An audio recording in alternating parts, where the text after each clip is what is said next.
The man was lying face down in a snowdrift. Apparently, the snow had saved him from death by softening the blow. However, he had been lying there for quite some time. Peter held up his smartphone like a mirror, and it was slightly misted with breath. The guy was alive.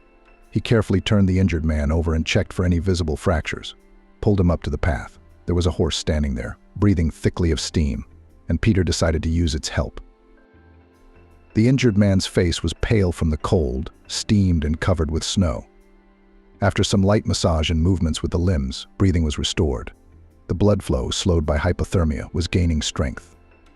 The man breathed more deeply. His pulse had evened out.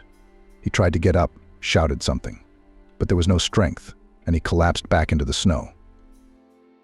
Having ascertained that the injured man was relatively safe, and having applied all his knowledge, Peter decided to carry the man to the village. He made a sort of drag from sticks, brought them to the horse on either side, laid a blanket on top, dragged the injured man into it, covered him with his fur waistcoat, and set off.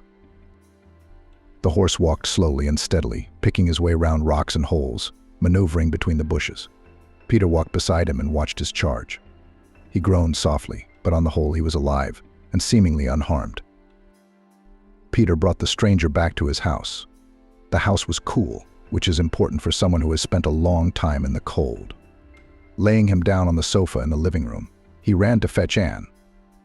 That's what she was affectionately called in the village, a paramedic with years of experience. She treated everyone and was ready to help without fail at any time of the day. And her husband, a golden man, understanding her mission in life, always drove her by his tractor or car. They would go out in blizzards and snowstorms to rescue people. Mrs. Ann examined the patient and noticed that Peter had done everything right. She sent out to heat the cookers, to warm water for tea with herbs, honey, raspberries, any warming drink. An external examination showed no fractures or serious injuries, just hypothermia and possibly concussion. "Now hot tea and rest, and tomorrow we'll see," said Mrs. Ann. A couple of days later, the regional radiology team arrived, raiding remote villages and hamlets. They took a couple of scans on the new patient. It turned out that there were no fractures or cracks. The surgeon and the brigade advised rest, good nutrition, and observation. Meanwhile, the traveler in Peter's house was visited by a district officer. And since the man did catch bronchitis and lay with fever, he could not give any explanations. He had no documents with him. Peter, strictly following instructions, treated his guest. The whole village was worried about the sick man and came to check on him. They brought food, herbs, and honey. When Peter got tired of greeting and seeing everyone off, he decided to post news in a local chat room on one of the social networks where everyone was subscribed. In the 3 weeks that the sick man had been laid up with severe bronchitis, spring had melted the snow, lured birds from the south, and the nearby hills and mountains shone with fine young grass. Everything was getting better. Soon the village herd would begin to gather, and then Peter would have no time to stay at home. The sick man was getting better. But the trouble was, he couldn't remember anything. Where did he come from? And what was he doing in these faraway places? In the fresh air and with homemade food, the sick man got better. But the memory was in no hurry to return. With the district officers searched in the bulletins of accidents and missing persons, but found nothing. They decided to give him more time and then look for relatives through social networks. Peter's lodger wasn't worried about anything. He fit into the village life very organically. He got up early, helped his master as much as he could, and to the best of his ability started to ask him to graze the herd. Peter did not seem to mind the help of the stranger, and the doctor advised more physical labor and fresh air. So Peter began to take the guest with him. At dawn, they both followed the herd through the dewy grass. At the edge of the village, there was a large mug of milk and a piece of bread on a table. It was a shepherd's tradition to have breakfast before herding the flock. For the first couple of days, Peter shared honestly with his grandfather, so he was nicknamed for his pliant beard, for no one knew his name, and after drinking half of the mug, gave it to his partner. Accordingly, the bread was shared equally. The partner liked it. He kept silent, but it was obvious that he wanted to talk. But whether his memory failed him or he lacked the right words, he kept silent. The villagers realized that Peter went to graze the local herd with his guest. They put 2 mugs and 2 loaves of bread. They empathized with the man who had lost his memory. and things were slowly going on. The herd increased, youngsters arrived, sheep and goats were brought in. And this traveler was happy to follow the herd. Apparently he realized that it was more fun together. The grandfather, who had been answering questions one syllable until now, suddenly burst into speech one morning. How well you live. I feel that I have never had such freedom before. Now every cell of my body sings from the free air, but something's weighing me down. Do you know where I'm from? Peter raised his eyebrows in surprise and grinned. Well, if you did, you'd have sent me home a long time ago. You're not a burden to me, but I don't need to worry about you. I'm a free man. True, it's time to think about a family, but the local girls aren't in a hurry to marry their shepherds. They're running off to the city. Who wants to milk cows? Peter laughed at his own words. He spurred his horse and turned a little to the left to a meadow where they had not been for a long time. Yes, it's a beautiful place, of course. And that's why I, who had traveled many places in my turbulent youth, appreciate them very much. Pristine, pure nature dawns at the foot of the mountain. Sunsets with the sun falling behind their stone backs, green hillsides, foothills and steeps that make your heart stop. Everything here is sweet and native. No, I don't regret the years I spent away from these places. Apparently they were necessary to realize the depth of love for my homeland. And now it's here. And it's forever. So the girls looked back at the young man, but realizing that he wasn't going anywhere, they gave up their advances. So he was alone. You seem like a good-looking guy. Why don't they go? Do they want to go to town so badly? Why don't you want to go? It's a long story, but I've traveled abroad. Now my life here is mountains, forests, rivers, and dizzying air. But girls want a richer life, a cozier life. They watch various serials and shows where they only talk about the rich. But ordinary people, what's interesting about us? So they are eager to see the world and to stay with some rich man. And then they make a nest. Yes, you're right, said the lodger. A lot of this junk is shown everywhere, and on the telephone, wherever you point your finger. He looked in his pocket. Finding nothing, he continued in surprise, where's my phone? Look, I remembered something. Peter was genuinely pleased. You'll remember who you are and where you came from.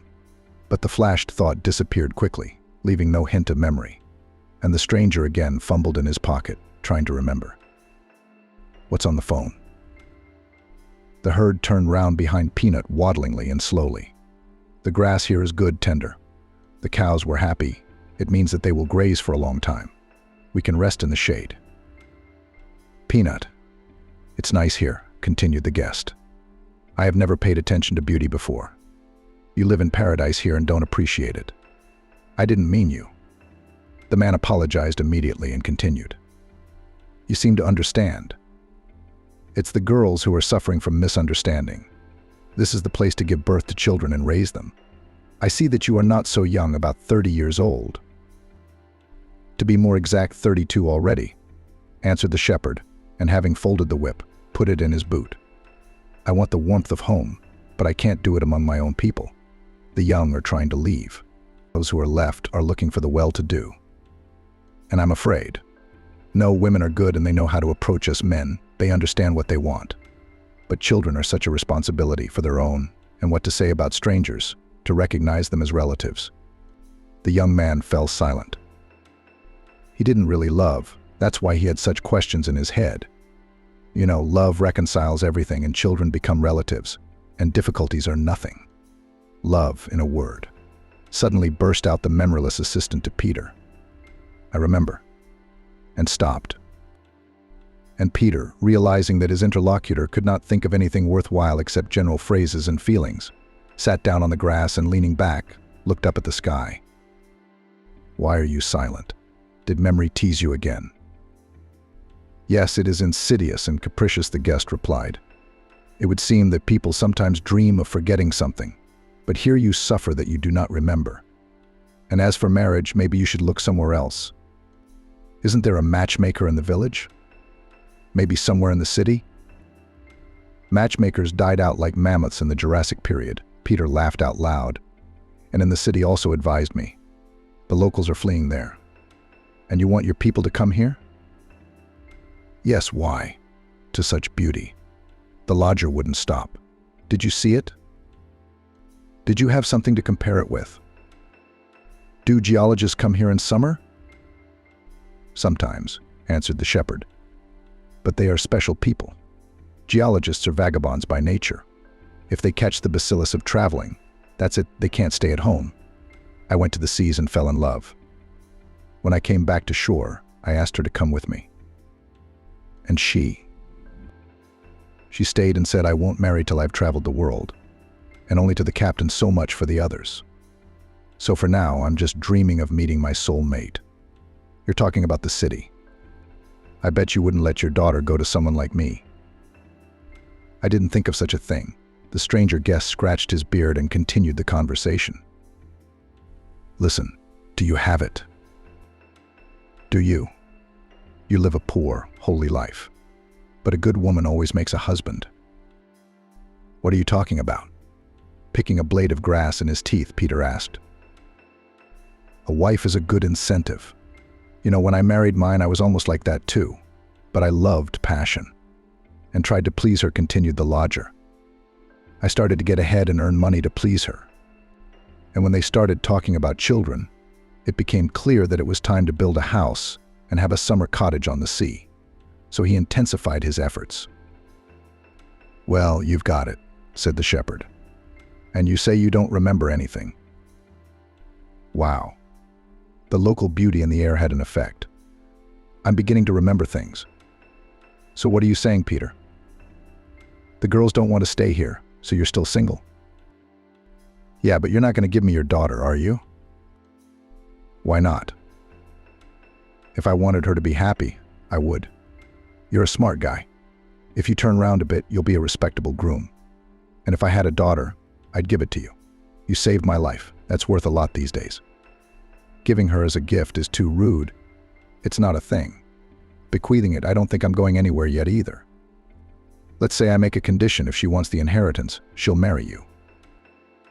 If she doesn't, she'll marry you, Peter laughed. Well, my friend, like in Norwegian fairy tales, I'll give you what I don't know if I have. Yes? He was having fun. Well, I'll remember, and maybe I'll find it at last, shouted the lodger in his heart. Mr. Smith was searched for. But whether the searchers did not try hard enough, or whether someone deliberately delayed the search and hurried to issue a missing persons report. However, the only one who suffered for the missing man was Kate, his daughter. Though she went out all night long, she howled in the morning, realizing that her father had not returned. And terrible thoughts came over her in a wave. What if her father never came back? She would fall asleep in her bed again in tears and sleep until evening. And in the evening, everything started again: friends, clubs, dancing, drinks, carousel of faces, events, and no headache. Sometimes she remembered her elderly grandparents and went to see them. She was a sweet, obedient granddaughter. That's where she was a comforter. She supported them and promised them that her father would come back. That's one of the few good things about her. Other than that, she had no restraint. After studying at a language university, she never went to work either as a translator or in an office. Her father dreamed of seeing her a successful lady. Kate was in no hurry to get married either. So much for commitment.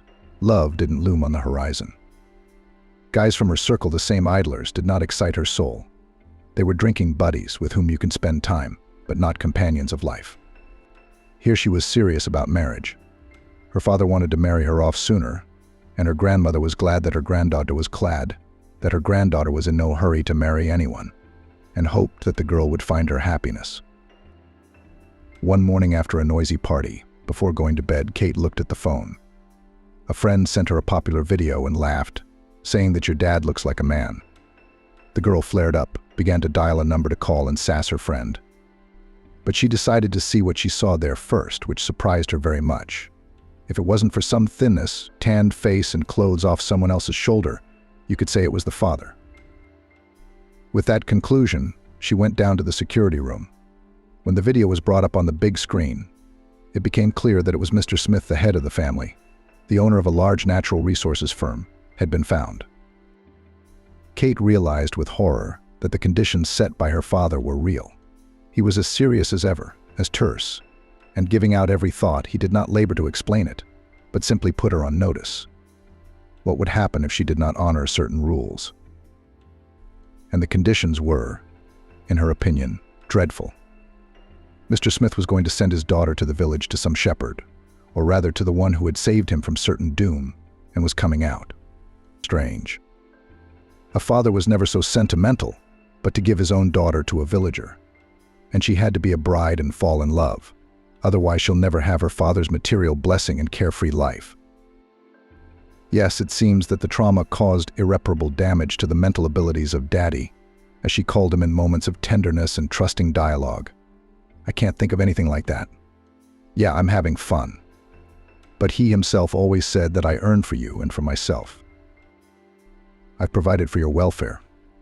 His daughter was even offered business a couple of times, but she, having failed once again business, rushed to apologize to her father and went away to restore the nervous system in foreign resorts.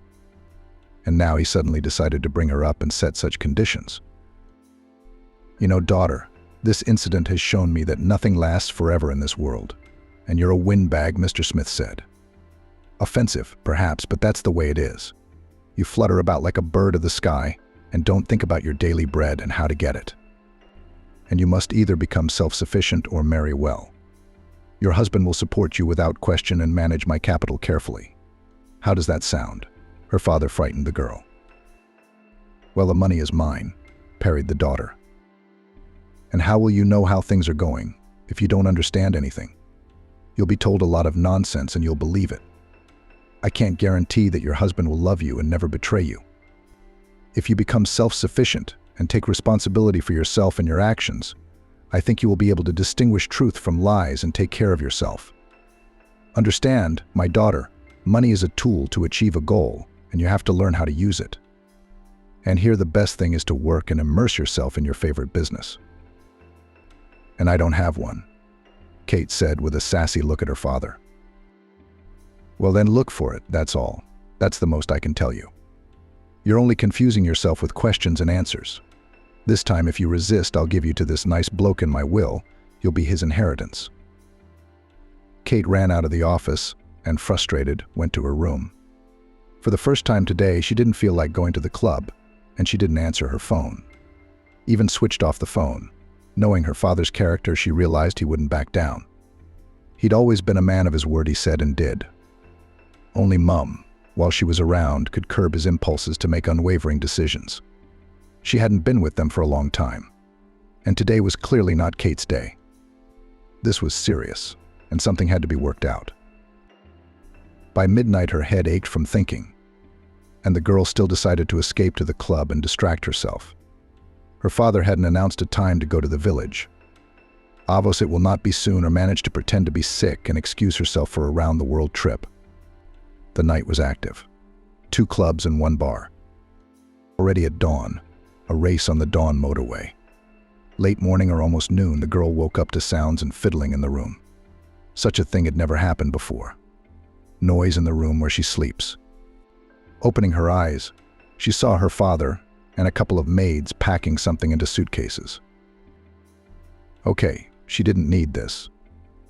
These tracksuits, I think you should put them in, they'll do. And these tattered clothes are useless. Even in summer, it's cool in the evenings. There you need socks, warm stockings or trousers, hats and scarves too. Put everything in the suitcases. Everything will come in handy. Papa said, looking at the cupboards. Daddy, what's going on here? Kate asked. Are you going to the country, my daughter? It's time. The groom is waiting, came the reply. Daddy, well, why don't I get my nerves back first? Or your savior's going to get a hysterical girl. Kate argued with her father. Nothing there, in the fresh air, with steamy milk, you'll be as good as new, said Mr. Smith.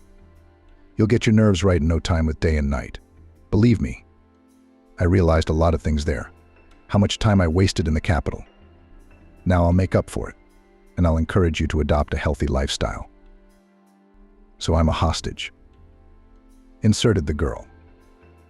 Who? The father asked in surprise. Well, a healthy lifestyle, you imagine, Dad? Kate continued. A proper diet, eh? Oh no, darling. A fridge full of yogurts and chicken breasts is not a healthy lifestyle. "What was it you said?" Mr. Smith interjected. "Hostage," repeated the girl. "And not imagined. Exactly. Drinking, smoking, staying up all night is not a healthy lifestyle. Here, my dear, you need a systematic approach. That's where you'll try it. All the questions and answers are in the contract. You have to honor it, and then everything of mine becomes yours. Then I'll be able to do things for myself and my soul without distractions from packing my suitcases," said the father to his daughter. "You don't need those dresses." Dad pointed his finger. "It's Dior and Armani." Kate jumped out of bed and snatched the things, almost shrieking. "There's nowhere to go in it. And by the time you get back, believe me, you won't want to wear them yourself."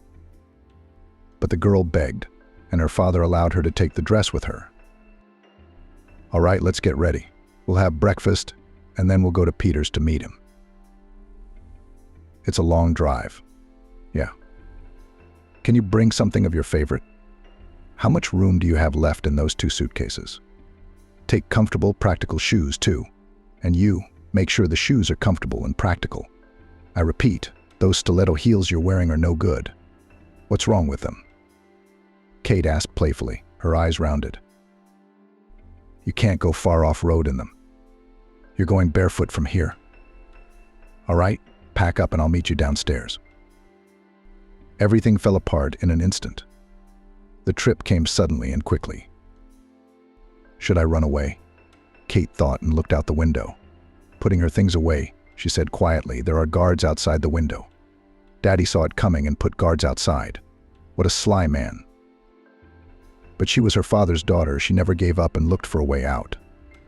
Now she was wondering what to do. A hunch lit up her face. Bingo. She should call her grandmother. She'd find a solution for her son. But the phone was nowhere to be found.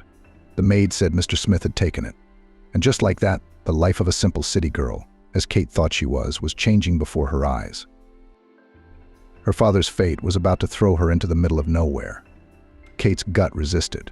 She was still looking for ways to avoid the trip. When all the obstacle options didn't work, Kate decided she would try to change things on the spot. Perhaps she could avoid the arrangements by giving money. It was worth a try, and little else could happen. Playing the dutiful daughter, she ate breakfast, clarified some more details, and left to prepare for departure. It was a long journey car, plain car again, about 3 hours deep into the mountains. Peter, as Kate had imagined, was a plainly dressed young man, tall and well-fed. Curious brown eyes peered out from under his wheat hair. Is this the candidate her father sees her with? Trying the man on like a new dress on herself, the girl was clearly not pleased. Peter held out his hand, and Kate extended hers, and was surprised by the young man's answer. "Let's have the suitcases." It seemed to her that he wanted to kiss her hand. Here, at the pass, far from the big city, the girl and her father moved into a simple Neva. It could provide them with a way to a distant, lost on the edge of the valley village. Of course, there was no comfort in the car. All right, Kate consoled herself. Not in a carriage, that was good enough. After driving up an inconspicuous road and overcoming the highest point of the pass, the men came to a small area, and her father asked her to stop. "Come on, let's see what a paradisiacal place I have brought you to. Look around you, daughter. See if you can discover the beauty," said Mr. Smith. And the view was indeed marvelous. Standing almost at the top of a small ridge of pine and fir trees, Kate looked round. A little way up behind her father on level ground, she saw the magnificent scenery. They stood at the very edge of the valley. Further up, the mountains ended in a small ridge of hills, or hills as they were called here. Farther away was a solid green plain.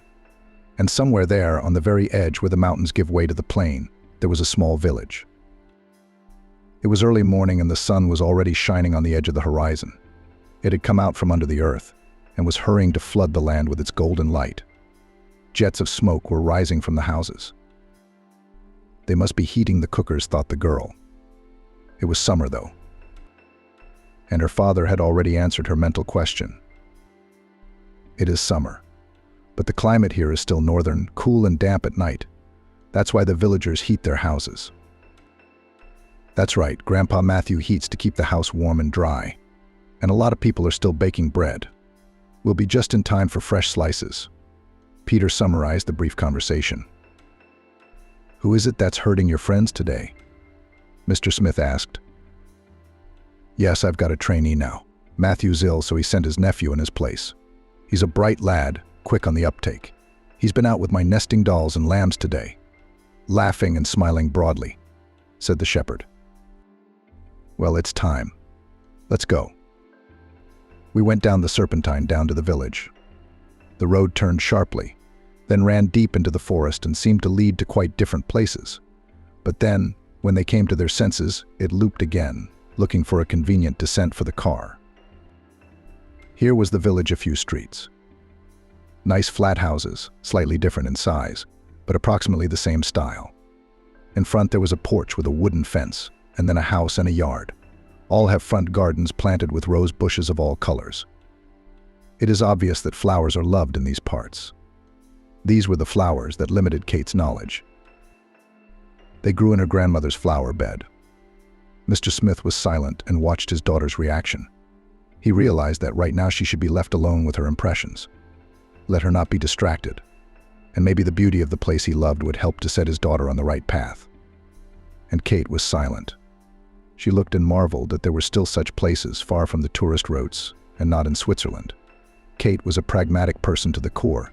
She understood that it was not worth expressing enthusiasm, it would be points in favor of her father. But it was possible to break a little, not to offend, but not to give a head start. "It's cool here. It's beautiful. I guess there is no electricity, and it's in the middle of nowhere," said the girl. "Well, we have light," Peter interceded. "But we heat everything with wood, that's true. We can't do it any other way. It's expensive to get gas. But everything is civilized. We even have your favorite internet. Tell me you've got a club." Kate, determined to mock the shepherd, said, "There is a club, but it's not a nightclub, it's an evening club. And the villagers sing there themselves. And they dance pretty well too. We even have a buffet there. The cinema comes. So there's a cultural front for every taste. There's a library. Although you're probably reading books on your phone." Kate's pride awoke, and her cheeks flushed. He'd heard her she really hadn't read anything in a long time. But you've got to keep up your brand. And the character's too cool. "And what have you read from the last?" She wagged and nervously parried. "I have no time to read." The young man had no time to finish. "No books? But you ask me and you don't read?" "You misunderstand, Miss Kate. I don't read, but I listen. You know, it's so convenient to do your own thing and listen. I recommend it if you haven't tried it," Peter replied with feeling. "Yes, in my youth, by the way, they used to read books on the radio and put on radio plays." Mr. Smith entered the heated dispute between the city, capital and rich, and the intelligent village. And how this dispute would end, Mr. Smith wondered. It was this lively interest that he hoped for as he looked at his daughter. The father hoped that the daughter would not squander her life like so many around them. So he believed that the decision to move her to the village was the right one. On the edge of the last street to the forest stood Peter's house. Of course it was small, judging by the house in which Kate lived, but next to the village looked even very presentable. 2 stories, big windows, and all surrounded by a garden and flowers, too. The house itself was quite cozy for village life. Kate had little judgment on the subject. After all, her grandparents, despite their son's wealth, lived modestly and did not want to change their house for a stone palace. They allowed to repair and additions, but they refused to move or build a new house. "We've lived here all our lives. My grandparents lived here. How can I leave my father's house?" my grandfather always said. A quick glance made it clear that the owner was tidy, but a woman's hand was clearly missing.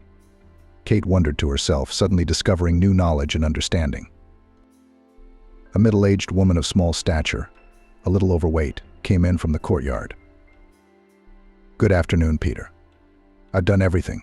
Breakfast is ready. I've brought hot bread. You're settling in." She said hello and reported back. "Wait a minute, Mary, let's get acquainted. Well, you know your grandfather, and this is his daughter, Miss Kate, who's come to stay, so you'll have more mouths to feed." "Pleased to meet you," replied the woman. and smiling added, "Where there's one, there's two and three. On the contrary, Mr. Peter, it's a good thing we're all on our own. It's time to settle down." And laughing loudly, as if she had touched on a sensitive subject, she hurried away. Father introduced the bride and groom to the terms of the contract and a separate order, written in person. Kate asked to go for a walk, but her father hurried her, saying that he still had business in the neighboring town. It seemed that Dad was going to be away from the business, or maybe he was ill and didn't want to tell her. These reflections softened Kate, and she decided that she would agree and not make her father nervous. She would have to be patient for a while, and then she would see. Kate had always been Daddy's little girl, and it was manifested in stubbornness and persistence. But she'd misdirected those qualities. That's why it was incomprehensible to the father. Why squanders his life-favorite daughter? So the terms. Kate, in her position as a bride, is to settle here and live in the village. And after a year, she was to marry Peter. A year was given for socializing and getting used to it. Her signature on the contract had been secured and certified, which meant there was no turning back, and after a year in this house she was to be a wife. Yes, it's a strange situation, but on the other hand, let it be an adventure, for I'll decide for myself how it will be anyway. And then the thought of Papa's health came again. It hit her, and the girl decided her fate for the near future with one stroke of a pen on 2 pages. The walk was very pleasant, the village was lovely, and the middle-aged shop provided the necessities. Here came the village club. But here later, when the strength runs out, sitting in the middle of nowhere. That's when we'll go on tour to the clubs, thought the girl. And now she was in a hurry to admire these boundless meadows, the heights of the hills and blue ribbons of streams running away into a small river. Well, all in all, it's pretty, it's a nice place to live. Nowadays, such traveling is paid decently. And here on a tourist product and for free, thought Kate. But sweet Kate didn't know how she was going to have fun here. She didn't know that there were no maids and cooks, no servants and drivers. She'd have to do everything herself. When her father left, after a walk and a hearty breakfast, Kate wanted to sleep. Peter let her go. He wisely decided that he would not rush the girl and dump all the requirements for living together at once. Let her get used to it today and tomorrow, and then it would be seen. Of course, Mr. Smith would like to see results as soon as possible, but Peter could not be blamed for his haste. He, too, was now thinking that he had got into this story for nothing. It had grown from a joking conversation into a venture of which he himself did not much approve. Looking closely at the girl, of course, he noted for himself beautiful, and not bright and flashy, but a hidden beauty. She would always surprise with new facets. Well done for not pumping up her face with fashionable fillers and injections, and from that she was even more feminine. Average height, not thin, and apparently it did not bother her. With a mop of brown hair, freckles, and gray-green eyes, she was certainly a beauty.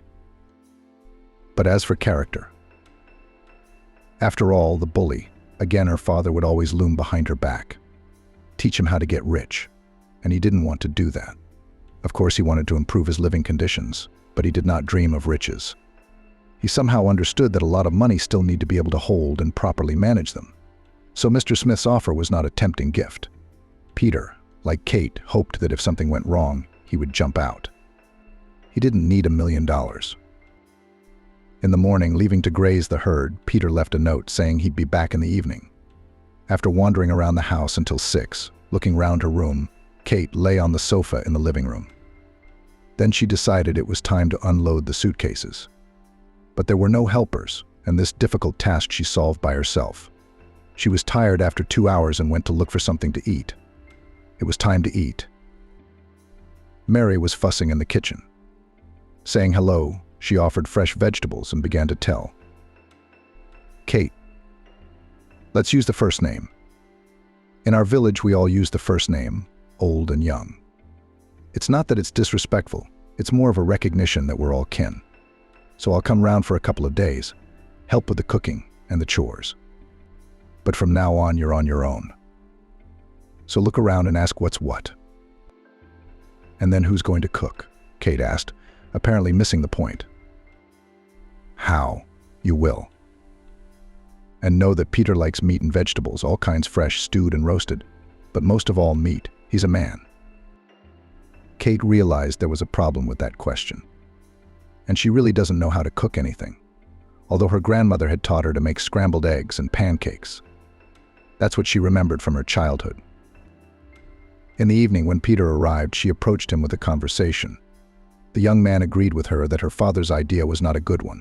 It certainly smacked of deceit, and that they, two grown-up people, should not go along with it.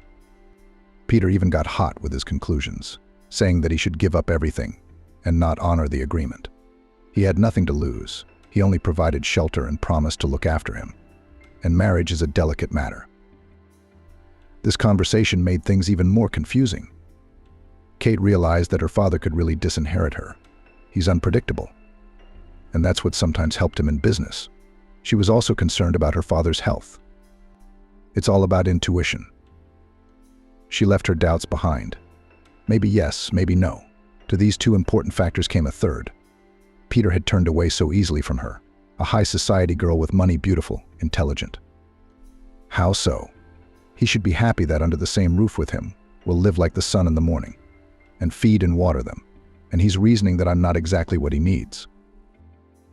This fact made the girl very angry. But as Peter agreed with her, she decided to listen to his view of the solution of their question. Peter suggested that, in order not to anger Mr. Smith, to comply with the terms of the contract until better times and look out for options for a solution. And for that, Kate should learn the minimum skills: washing, ironing, sewing, cooking, and cleaning. Find a business to her liking and learn to keep track of expenses and income. Who will the income come from? Kate asked straight away. No one. I'll feed you for the first time, and there will be a bonus for cleaning. And the rest you will earn on your own. All this surprised and made the girl seek privacy and plunge into thought. She took the contract, read it, and fell asleep. Early in the morning, Kate woke up to a rumbling noise and, a little frightened, jumped out of her room. On the ground floor, she saw a startling scene. There were cans and buckets and lids lying around in the kitchen, and standing in the middle of the mess was Peter. Did I wake you? Well, enough of the you. Let's use the country you, he said. Well, I'm going to milk the cow, and I suggest you come with me. It's only dawn, the girl replied angrily. That's when our dairymaids are milked. And then they will go to the herd, to walk, to nibble grass, to get milk. I explained as a little girl the essence of the matter, said Peter. Do you want me to milk them too? Kate snapped at him. Yes, but you'll learn to milk later. Now learn to approach the cow. You need to find a common language with her too, or she won't give you milk. And she may hit you with her hoof, Peter said, smiling. You'll learn. There is nothing difficult. The main thing is that you need to be willing. The girl, not answering anything, went back into the room. Peter, realizing that she might not come back and go to bed, said to her, You go out and remember the contract. And if you want to get off, go home. Peter went out into the corridor, armed with a couple of buckets, and thought to himself, maybe I'm being too harsh with her. But maybe she didn't hear the last words. It's good for the ego to have such a young person in the house. And apparently the hunter's instinct was awakening beyond his will. Kate, protesting inwardly, dressed and went back into the kitchen. Stepping out into the yard, she headed for the barn. It was time to learn what a country farm was all about.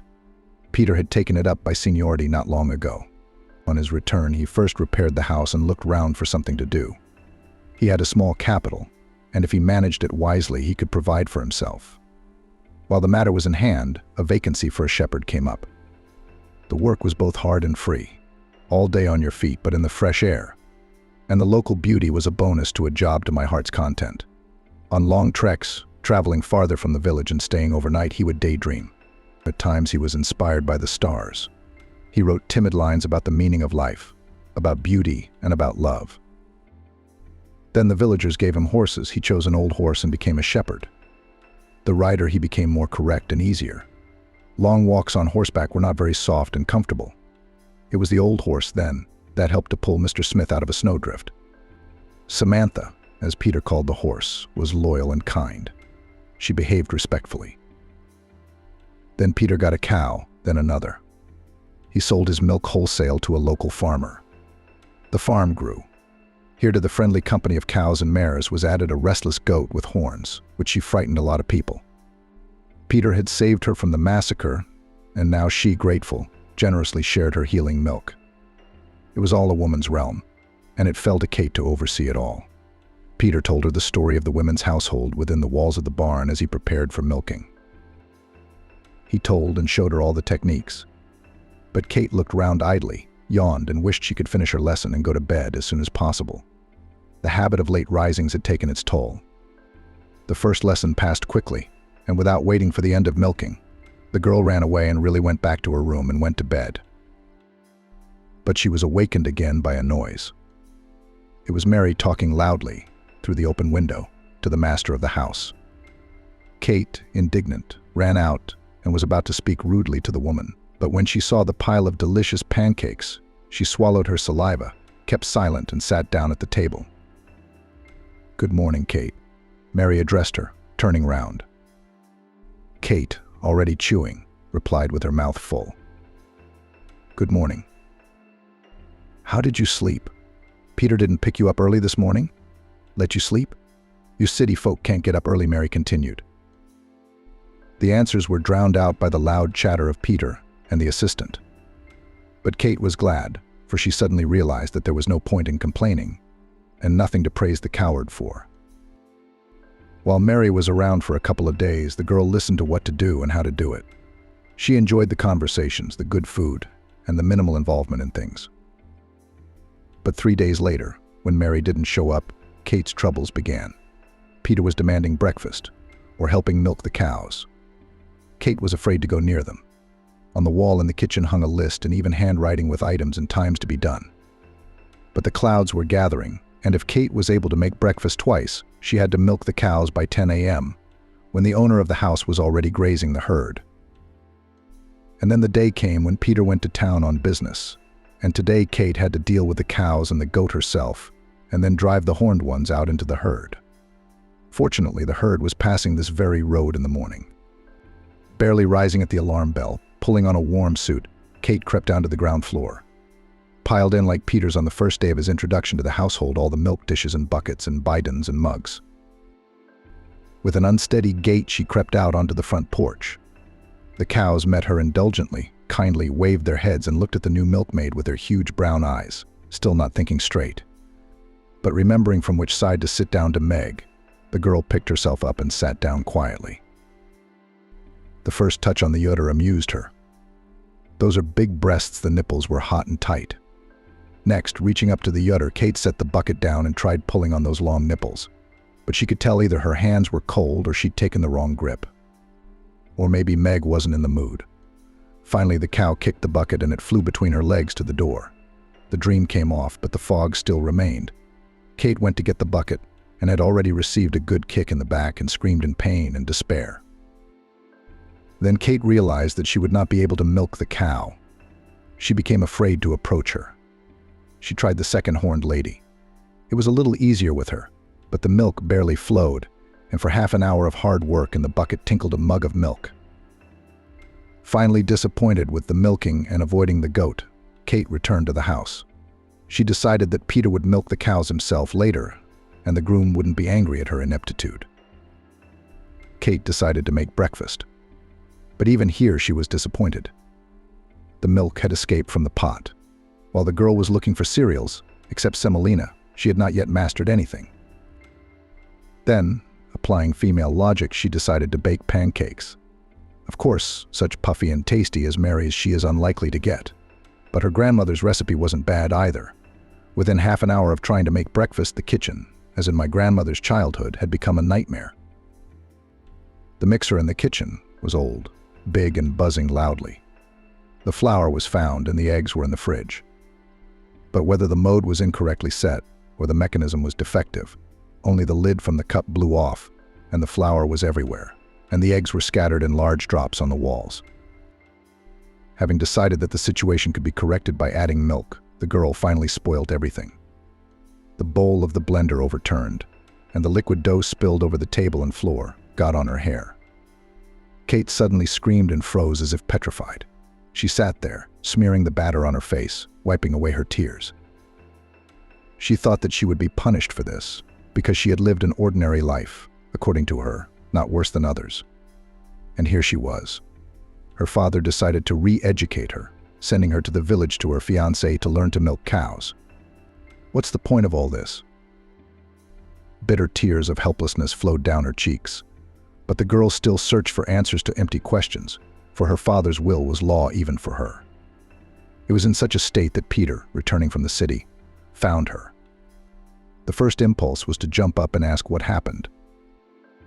But knowing a little about the psychology of women, he knew that it was impossible to show weakness. Now she would realize that impulse and take advantage of his pity, and all would be lost. So after saying hello and pausing, he came closer and asked, "Kate, what's wrong? Did you decide to renovate the kitchen and wallpaper it with pastry?" He laughed again, and Kate was angry that he saw her like that. "Normal appliances are here. The light bulb in the room blinks, the TV doesn't work. The blender can only blend when you're lying down, can it?" "Oh, I can see you're all right if you're joking." "Well, tidy up here and we'll go out tonight and eat there," Peter said as he went out into the yard. And from there, when he heard the cows mooing, he shouted at the beauties at home, "Why aren't they in the herd?" But in a couple of minutes he came back and, barely restraining himself, attacked the girl. "Didn't you milk them? Where's the milk?" "So what if I haven't milked them?" "We'll milk them at lunchtime." "At lunchtime?" The man almost shouted. "Do you realize you have to milk on time? That's what determines how much milk you get. And Tom's coming for milk soon and there's no milk. Do you know how it is when every rubble on the farm counts? And they need to go to the meadows.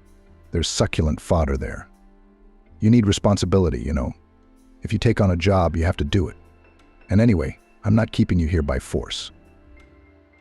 You're free to leave. That's your agreement with your father. I've got nothing to do with him, and I'm not here to babysit or educate you. You're an adult, you decide for yourself. But if you stay here, you'll do as we agreed. Otherwise, here's God and here's the threshold," he said in a heartbeat, and ran out into the yard to the cows. Kate froze in a puddle of spilled dough and, sighing and arguing with herself, got up and decided to think over the shepherd's words. "I'm going to have a quick bath and then I'm going to clean the kitchen." Peter was serious that day and didn't joke. But in the evening he suggested going to the cinema and then sitting by the river. Time passed and Kate was slowly drawn into the village life, not the easiest. A month later, Mary came back and began to help the girl, teaching her various wisdoms. And things were getting better, but Kate realized that she wouldn't last long.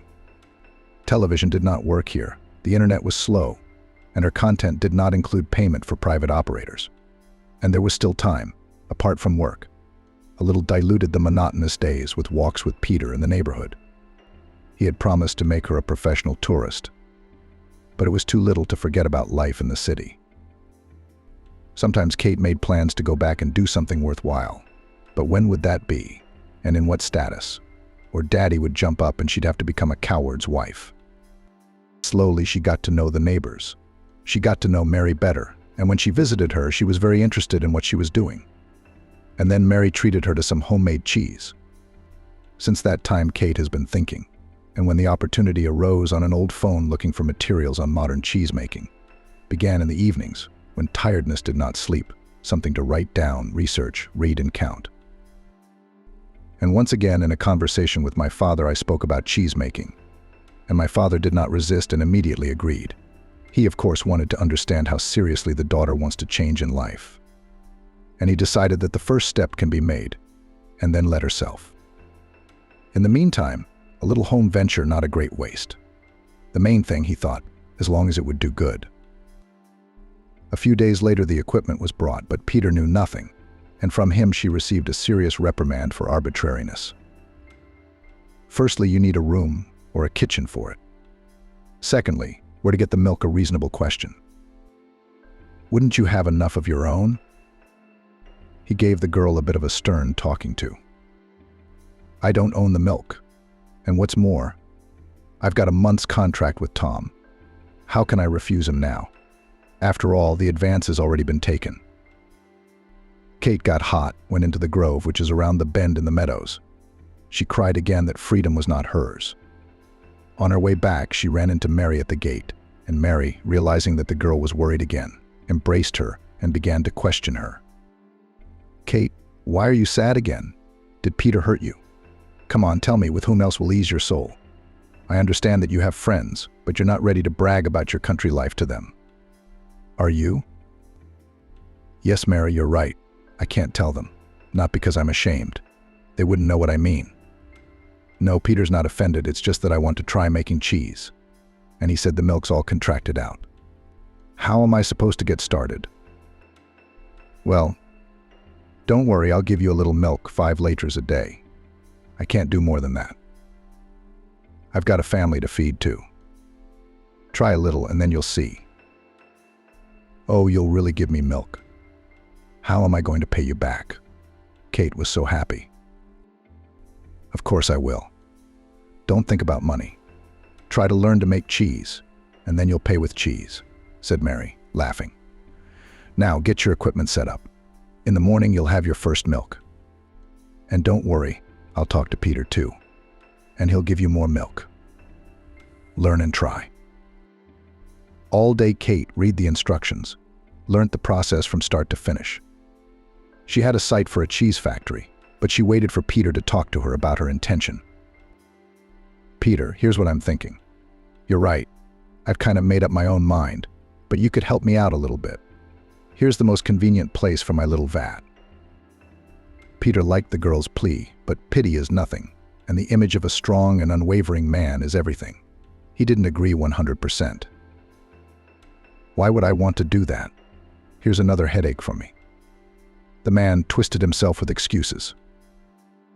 But seeing how the girl's eyes faded, turned back and, pointing to a large table by the window, said, "This is where we'll put it." Kate, not believing her ears, broke into a smile, jumped up, hugged Peter and said, "I've been thinking about this place too."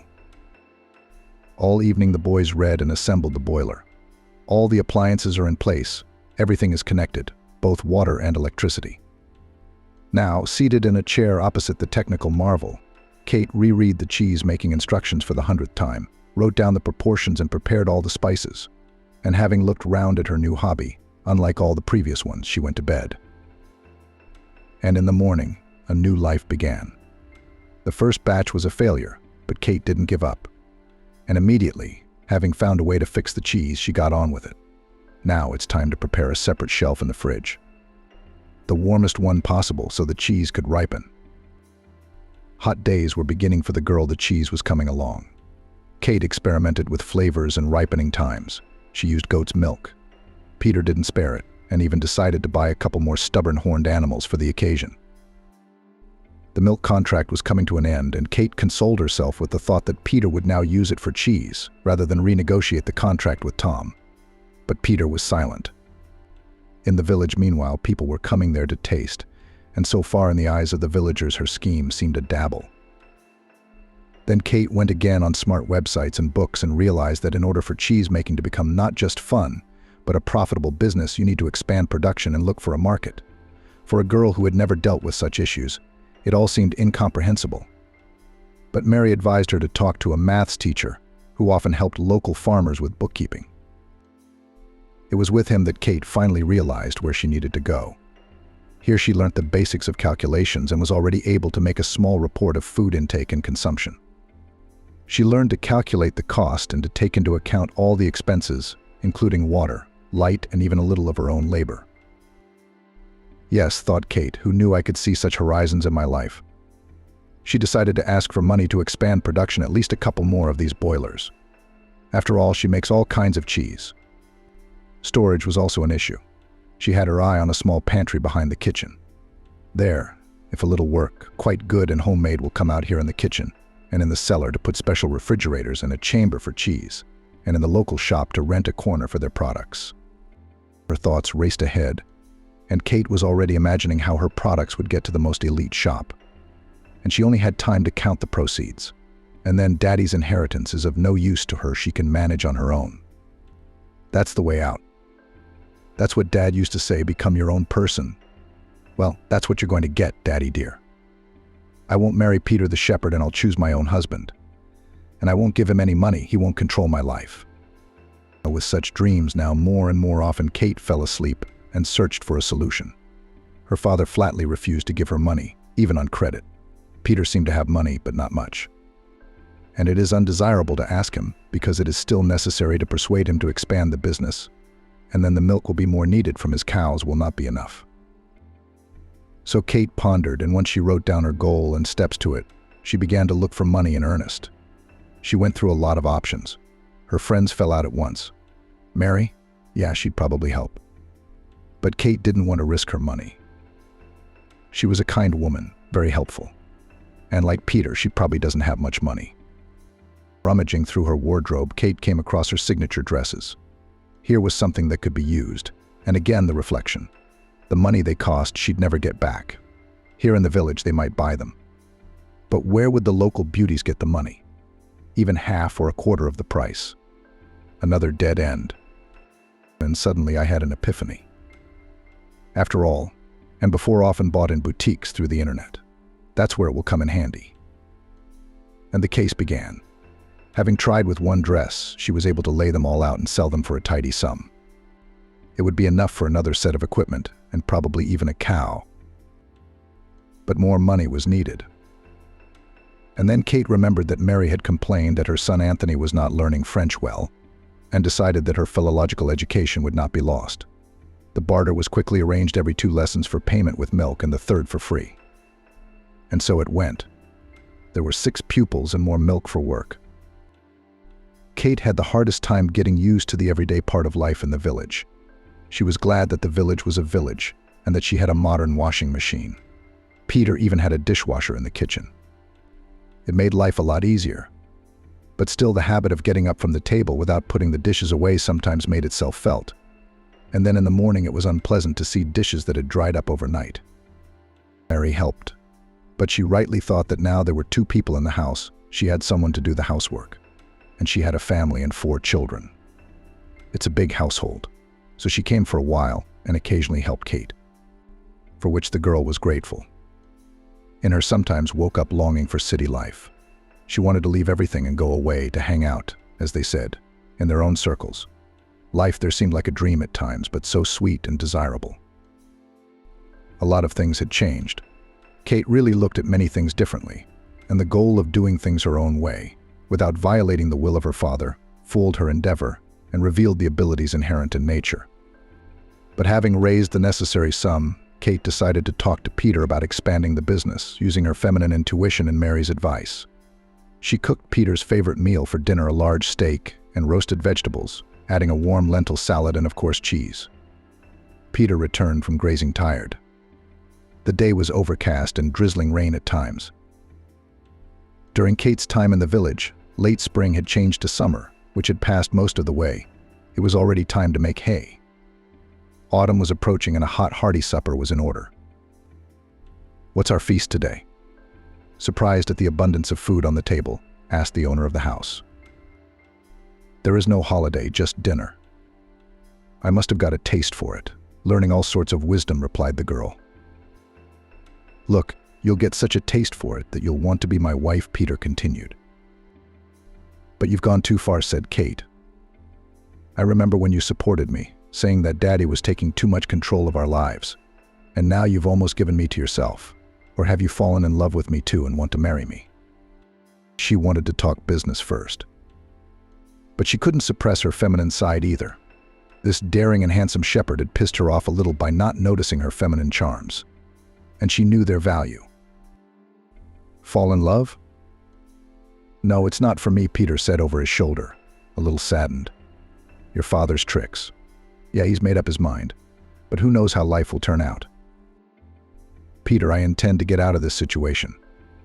And if you're still with me, then help me, you'll win." Kate began the business part of the conversation. "What are you talking about?" The man was surprised. "I've figured out a way to slip out of this agreement. All I need from you is your consent, and a little physical help." The young businesswoman went on the offensive. "So more details. What do you need?" The man asked interestedly. "You know, I've enjoyed cheese making, and I'm thinking of it as an opportunity to get out of my father's trap. More on that later." Right now, the main thing is that I need space for more equipment, Kate began. But I've got all the space. You can see that. Do you want the kitchen? And where to prepare food? The man asked dejectedly. No, I don't need the kitchen. This pantry is almost empty. If you dismantle everything and put the equipment in there, there's plenty of room. And in the cellar you can install a chamber for ripening and storage, Kate continued. Well, you've got an idea. How long are you going to cook it? And where to sell it? What's in it for me? Peter deliberately poured questions into the girl, so he wanted to cool down her ardor a little. After all, he wanted her to stay longer, and she was already making plans and wanted to run away. Well, I'll pay for electricity and water according to the meter, and I'll find a market. I've got plans. What about you? Kate moved a plate with fat cubes of 3 kinds of cheese, which she had already mastered. Peter was silent, looking at the cheese like a true connoisseur. He considered the size of one of the cubes in his hand, understanding its firmness and consistency, then tasted it. All the while he was thinking about what to say to the girl. Sure, she gave him trouble at first. But look how determined she is. Just like her father, she's determined, and she's going for it. It's a good thing she asked. I mean, she could have done it herself and left him to it. The girl was getting on his nerves more and more. True, he resisted his feelings, so he delayed. He often went out with friends, trying not to think about her. But then he'd rush home to see her and find out what else she'd done. You know, this is surprisingly good. No, don't think I meant any offense. It's just that you've never done this before, and you're in the bag. That's just lucky. Peter tried to respond. You know, I was surprised myself. Kate suddenly perked up and began to talk very brightly and enthusiastically about the recipes for her flavor discoveries in cheese. She was captivated by the business and was discovering a whole new sensation. A different side of herself opened up. Peter looked at her and admired her. The girl was directly catching fire. Her eyes glistened with excitement, and her story about cheese plunged the man into sweet dreams of family. But if she wanted to get out of her father's agreement, she would leave in a hurry. It's a dilemma of want and need, as they say. But the way Kate began to change, very much like the head of the cow herd, and therefore he will not interfere. It's better to help than to feel sorry for being a coward. Let's try it, Peter said at last. But I don't have that much money. I've got the money, said Kate, satisfied with the conversation. And where did you get it, if it's no secret? Asked the young man. Just a little, and I sold the cheese. And then my daring outfits, Dolce & Gabbana, all sorts of worn and put up for auction. The girl continued with pride for her ingenuity. Here on the equipment, and gained. Now to put it up and run. And you can store cheese in the cellar for now. While there are no cameras, milk is only need more. I can help you with that now. Tom and I have a deal that's coming to an end. He does the milk in the summer, and my cows are free of obligation for autumn and winter. That's great news. Kate jumped up from her chair and hugged Peter. Now we can earn money. Yay! Thus began a new phase in Kate's life. Or rather, it had started earlier, that very morning in the middle of May, when her father had declared his will to her. Now it's a full-blown streak, and now the days are filled with meaning and plans. Equipment has been purchased, and cheese making has become a defining part of Kate's life. Recipes she found quickly. Mindful of her gastronomic preferences and the variety of cheeses, she quickly created groups of them. Sheep cheeses are, of course, quality Brinza and Feta from cow's milk. The largest range she would like to realize, from simple Kostroma to Swiss to delicacies like Brie and Roquefort. And for an appetizer, spicy goat's cheese. It's good for hard cheeses. You could do a local Parmesan too. Yeah, the dreams, ahead of the possibilities, were painting such fantastic pictures. Kate did not think to give up in the course of the idea of earning money herself, and thus get away from her father's tutelage, and maybe, improving her worth, to regain his trust, was very tempting. Then, with marriage, perhaps he would leave her alone. The girl imagined cloudy prospects. She dreamed of her father proudly and favorably embracing his daughter and returning her name to the will. Peter bites his elbows that he was rude, inattentive. He should be thanked, though. He saved his father's life. So she'll leave this first batch of cheese to him. Let him herd cows and eat cheese. Dreams like that spurred the girls' endeavors. And now people started to ask for cheese and buy it not only for tasting, but also for holidays and for breakfast. And visiting relatives of villagers with pleasure joined the natural product. The work boiled over. Only there was not enough milk. We had to buy some. Kate was already immersed in the cheese business. She quickly found a lot of online courses and techniques not only for production, but also all the accounting associated with it. To promote their product, acquired certificates, attended courses of famous chefs. I was already thinking about how to turn my business into a brand. But these were dreams and desires. They were growing massively on the framework of an already existing goal. The silhouette of a dream with a framework was already impressive, and the premature dreams about the brand were an appetizer, so to speak, for pleasant reflections before going to bed. Winter is quite early and long in these parts. Kate was a little bored at first with her former life in the city skyscrapers. She longed for the coziness of the short days and long nights. But then Peter began to help her. He, free from his daily routine, took care of the bride's affairs. This encouraged the girl, and she, no longer shy and used to the title of bride, went to parties with Peter's friends. At first, the guys were a little shunned the young woman, but gradually Kate found a rapport with them. And that's where the cheese business helped. Everyone wanted details, and that was Kate's finest hour. She'd tell and she'd treat. She liked the change, very much a lively life around her, young people working, doing their own thing. There's the Lumberjack brothers. They were jokingly called the Grimm brothers. Their wives are also two sisters. Incredible fate. Tom Dairyman, that's what they called him. They also had their own hunters and fishermen. Kate had a chance to go fishing and hunting, skiing down the mountains, sledging. There was a lot to do here. About entertainments in the capital outside the city limits, it was said that there was no life there. And what did the capital surprise the golden youth? Clubs? No, it's life here in existence there. Kate Smith was a philosopher, gaining momentum and already thinking about expansion. So was Peter. Kate's talk of her hobby got him so interested that he started thinking of buying a couple more cows and increasing his herd of goats. He even found a breed that was new to the area, but close. They didn't smell at all. It was the smell that sometimes confused buyers. A friend from a neighboring street suggested sheep's milk for cheese. The business grew with plans, help. In general, it was happy with acquaintances and opportunities. Winter snowed and went on its way. Peter and Kate's relationship became trusting and closer. From the outside, it looked like they were a married couple. But each of them remembered the past comfortable life without obligations to third parties. So they continued to keep their distance. New Year's Eve was celebrated at Peter's friend's house. There, in nature, among a scattering of stars, Kate was completely confused. No, not outwardly, but in her soul. Suddenly, having removed the scales of everyday life and some past habits, she was awakened. The heavens opened up, the stars so large and bright in this winter sky. They winked and seemed to promise wonders and interesting stories. How much the girl learned here. Stories from the lives of villagers and Peter's friends were amazingly diverse. And if earlier Kate would have considered them just losers, now they were heroes in her eyes.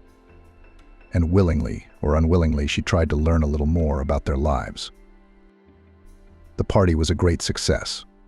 A table full of homemade goodies, where, by the way, not the last treat was cheese of several kinds from Kate here for the first time, and a possible name of the future enterprise was born.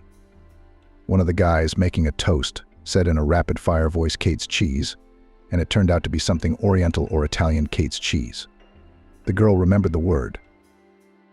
Here she rode for the first time on a harnessed trio of handsome horses, and her soul sang, listening to the girls singing songs, and melted. You feel the beauty of life itself. Then the whole village let off fireworks and salutes. There are rules here, and it was allowed to do it at a certain time and in a certain place. But it was a great experience for everyone, and the animals living in the neighborhood are not frightened. Winter has passed, and the first timid spring streams ran down from the mountains. The sky was bright, and the blood boiled, demanding change. The cheese sold well. There was enough capacity, and milk was not a problem. The question of expansion came up. A friend of Peter's friends suggested Kate's products for sale, so the business was moving to the next level.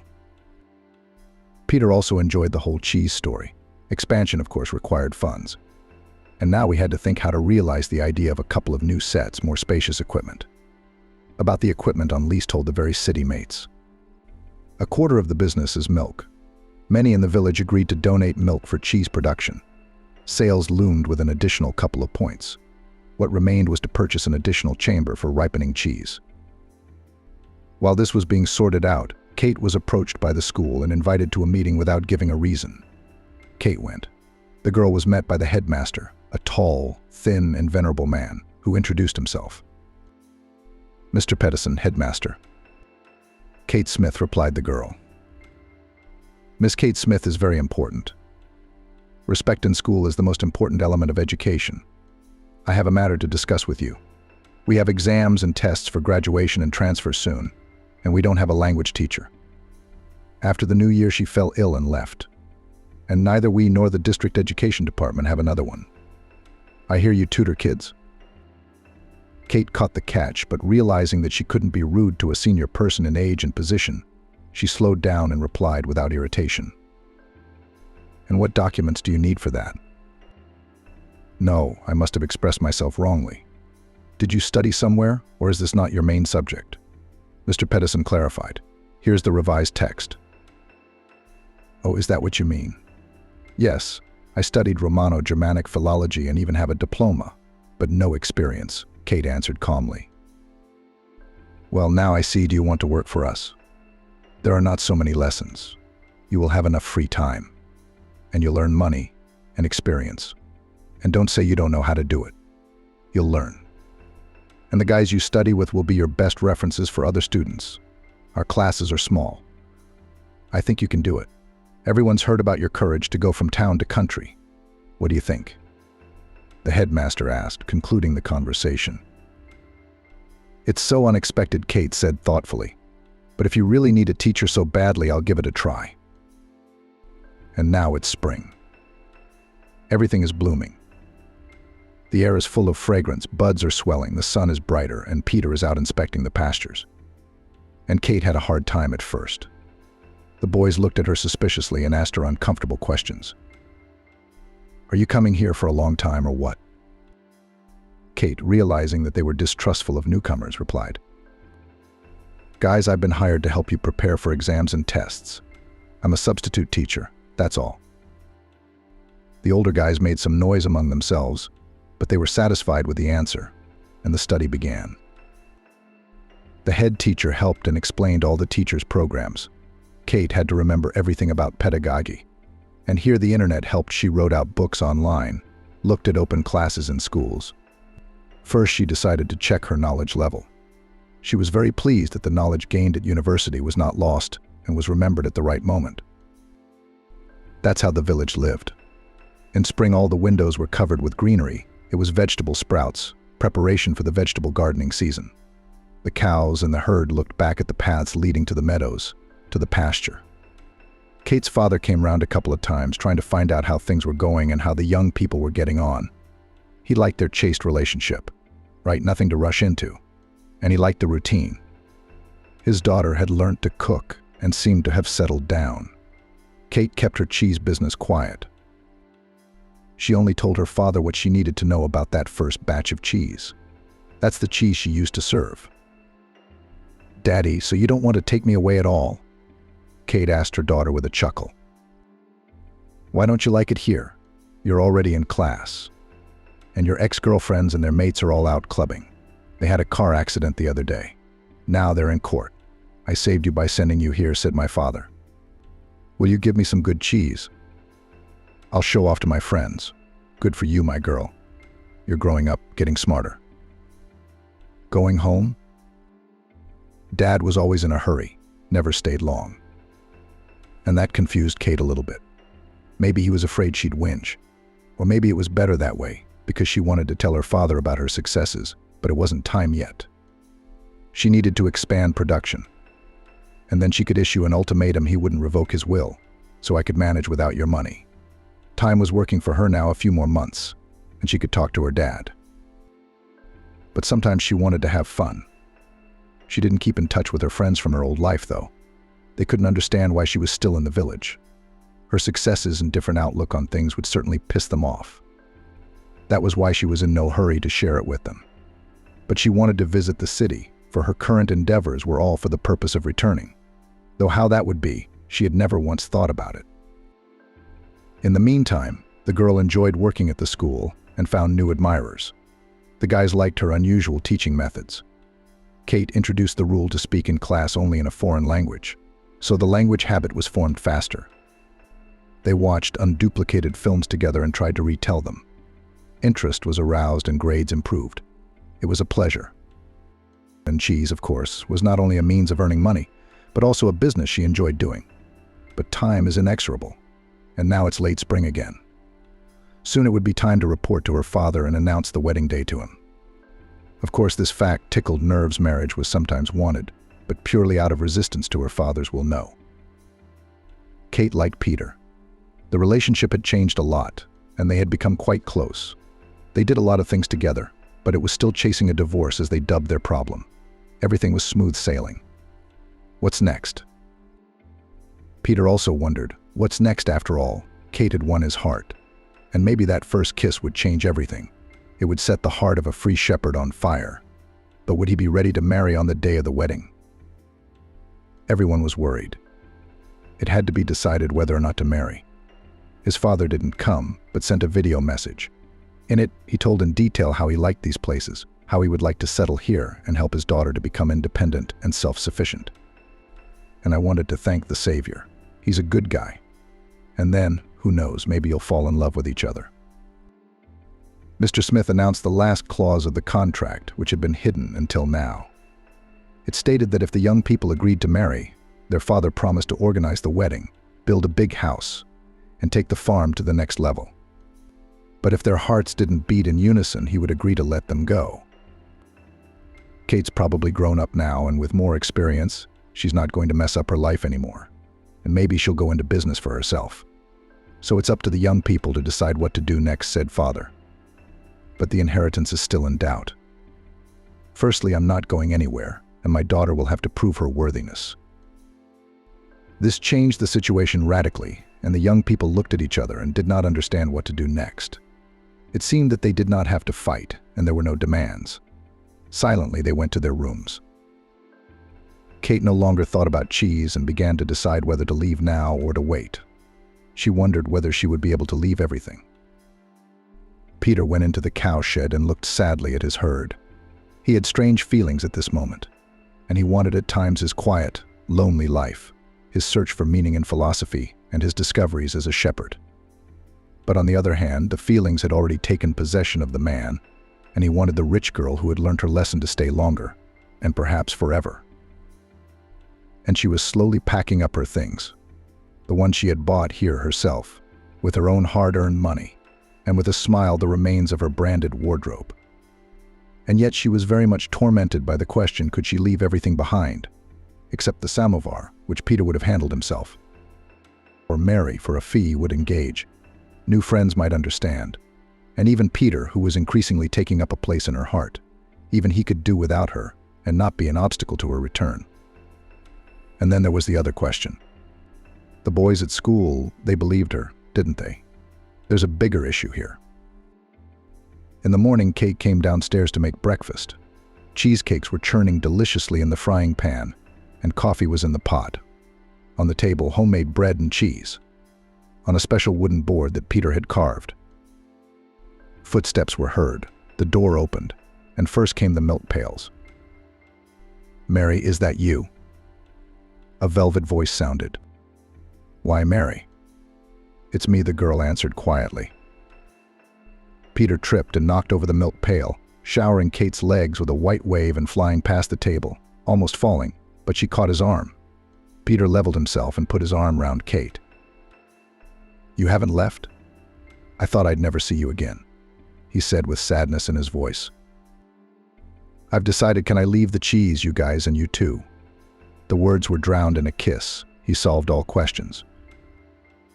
Of course, there will still be nuances in this story, but the beginning of a new chapter is laid. And Mr. Smith is very pleased. His daughter has changed in a year. Her decision to stay on, even without becoming Peter's wife, was very pleasing. responsible and clever just like her father. He rejoiced quietly and slowly began to build the house. As to what Sabrina hated, sad funeral ceremonies. Well, of course, no one asked her permission to live or go beyond the boundary from which no one could return. Right now, she knew as soon as she saw Charlotte on her smartphone screen. She knew it was bad news from her neighbor. "Sabrina, hello, darling." Charlotte's voice came through. "It's Aunt Charlotte calling. I'm sorry to break the bad news to you this morning, but your father's phone isn't working, so I've had to break it to you. Vincent died recently. I go to work and I see him doing something under the apple tree, half turned towards the street. I'm waving at him. Vincent, good morning. Godspeed. I asked him what he was doing early in the morning. Was he raking or picking up fallen fruit? And Vincent had no emotion. He didn't even move. Though you know my voice is loud, it's impossible not to hear it. So I went to the gate, opened the latch, came up to Vincent, and he wasn't breathing. I'm sitting here on the porch, and I've called all the services, except the funeral parlor. It's not up to me to see Vincent off. But Sabrina, honestly, I have to go to work. Would you come?" Sabrina replied in a husky voice. "Of course, Aunt Charlotte. I'm leaving now. I'll be there in about 30 minutes. The sad news that her paternal grandfather had passed his last frontier came as a shock to Sabrina. Vincent, always cheerful, was something she hadn't expected. She had to go, of course, organize everything, call everyone in her grandfather's phone book. But she wanted to convince herself, shiveringly, that this conversation with her neighbor was just a bad dream. Now I should open my eyelids wide and look at the call history. Make sure the call never happened. Unfortunately, that hope was not realized. There had indeed been a call from Aunt Charlotte, and Sabrina did her best to get to her grandfather's cottage, which was technically located within the big city but in the private sector. As soon as she got into the taxi, Sabrina asked her boss for time off. Then she had a short conversation with a colleague in the office, explaining where the documents were, for which, as it turned out, today clients had to come. The most difficult call the girl did not dare to make: how to inform her parents that they have to cancel a trip abroad to celebrate the 25th anniversary of the wedding, that they had to return urgently to say goodbye to Grandpa Vincent. Sabrina felt sad. What an unexpected tragedy. She'd spoken to her grandfather just the day before yesterday, and he'd told her he was expecting her to visit. He asked her to come soon, not for the sake of tending a small vegetable garden, but to consult on something. Sabrina promised him a weekend, which had recently passed. She could well have visited her grandfather, but she was a little ill, postponed the visit, apologized. They chatted for a while about nothing. Grandpa Vincent recalled the way his wife Shirley, Sabrina's grandmother, had always done things. The girl heard that she should brew linden blossom, wait until the infusion cooled to a pleasant warmth, stir a spoonful of honey into a glass of the healing liquid, drink it, and lie down under a blanket. She promised that she would heal herself and then visit him. And in the first month of autumn, when she was scheduled to go on holiday, Sabrina promised to stay with him for at least a week. God, what a shame, Sabrina thought now, regretting that she was going to wait for a holiday. After all, it took about 45 minutes to get to her grandfather by public transport.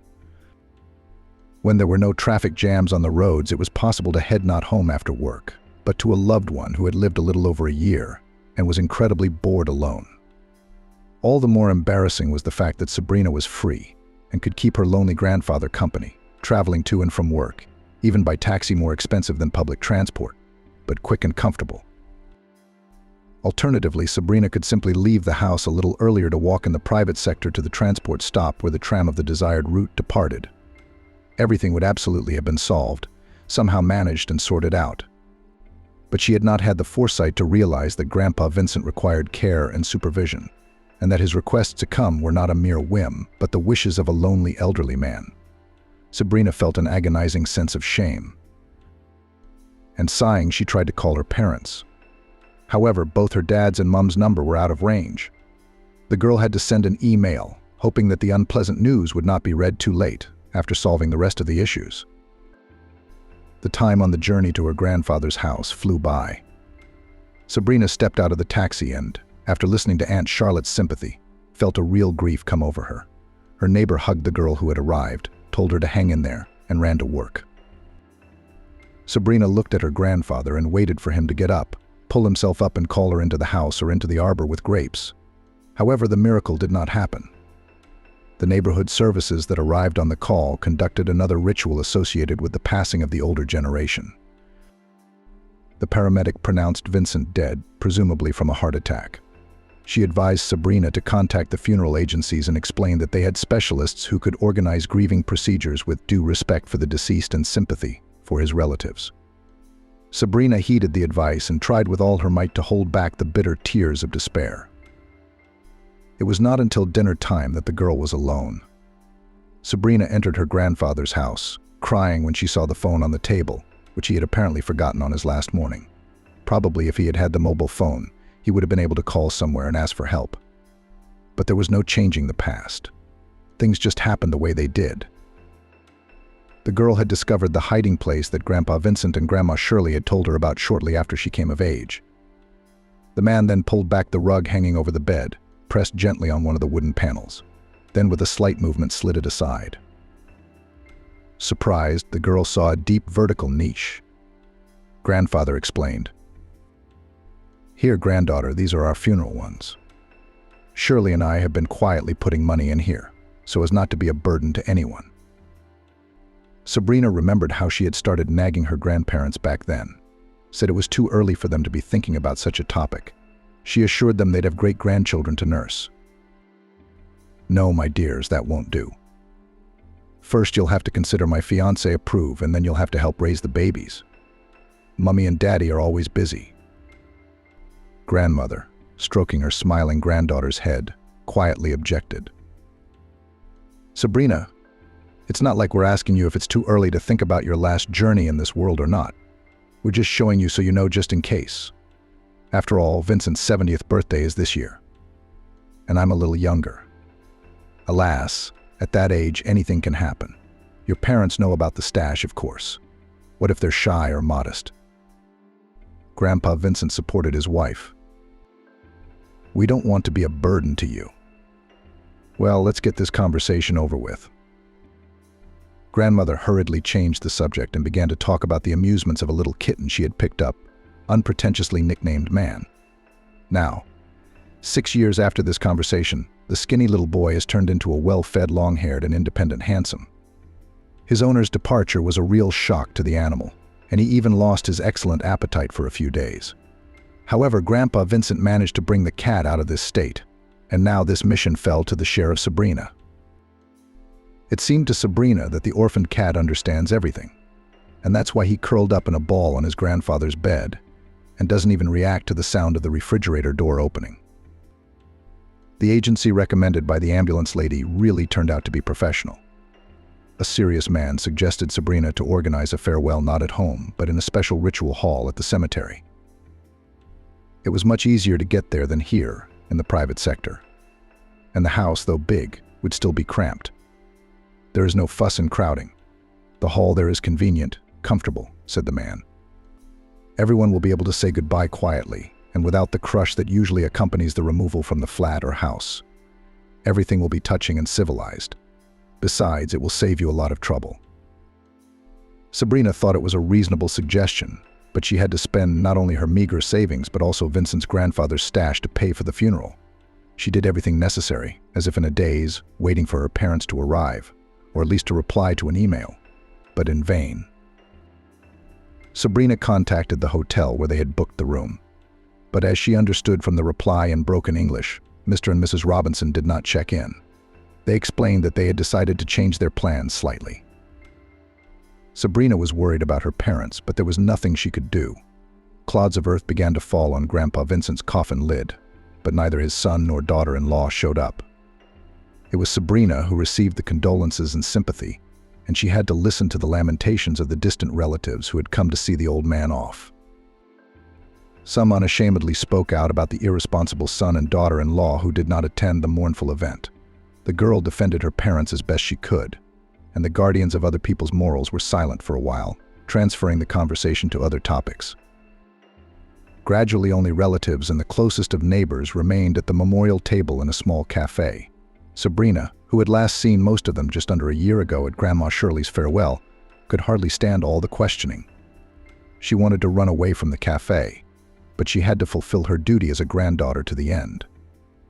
From time to time, she took out the dirty dishes and brought memorial treats along with the waiters. As long as she didn't have to sit at the table listening to the loud conversations of those gathered. By chance, Sabrina overheard part of a conversation between Aunt Charlotte and Grandpa Michael's cousin as they served another batch of pies. Vincent used to talk to that apple tree like a person sometimes. I told him when Shirley was alive that we should cut that useless tree down, Michael said. It's grown over the roof of the house, and you can't get apples for nothing. Shirley, God rest her soul, used to complain about how useless that tree was. One year it bore so much fruit that you'd be tired of putting it away. The next year it didn't bear a single fruit. She kept threatening to cut it down and plant some summer tree like a peach. Only Vincent, a blessed memory, always stood up for the apple tree. Aunt Charlotte nodded in agreement.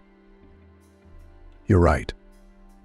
I thought it was strange, too, Vincent's fondness for that old apple tree. If it was a hectare of land, it wouldn't be too much of a waste of space. But in such a small area, it seemed silly to leave such a huge tree. A snippet of conversation made Sabrina think. Indeed, grandfather treated that apple tree as a living thing. The girl had often seen him affectionately stroking the bark of the tree as he passed by. One day when Sabrina was a child, she decided to play and climbed up on a branch, which broke under her weight. Grandfather Vincent left his granddaughter in his wife's care and began to treat the wound on the tree himself.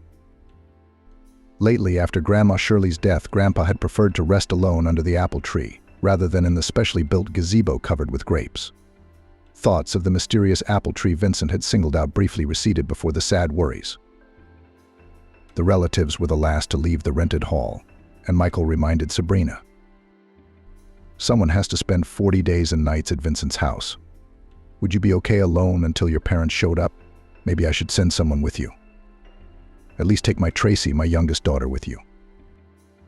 Sabrina noticed the look on Tracy's face, a woman of about 35 who clearly had her own plans for the evening and had no desire to spend the night in a place she didn't know.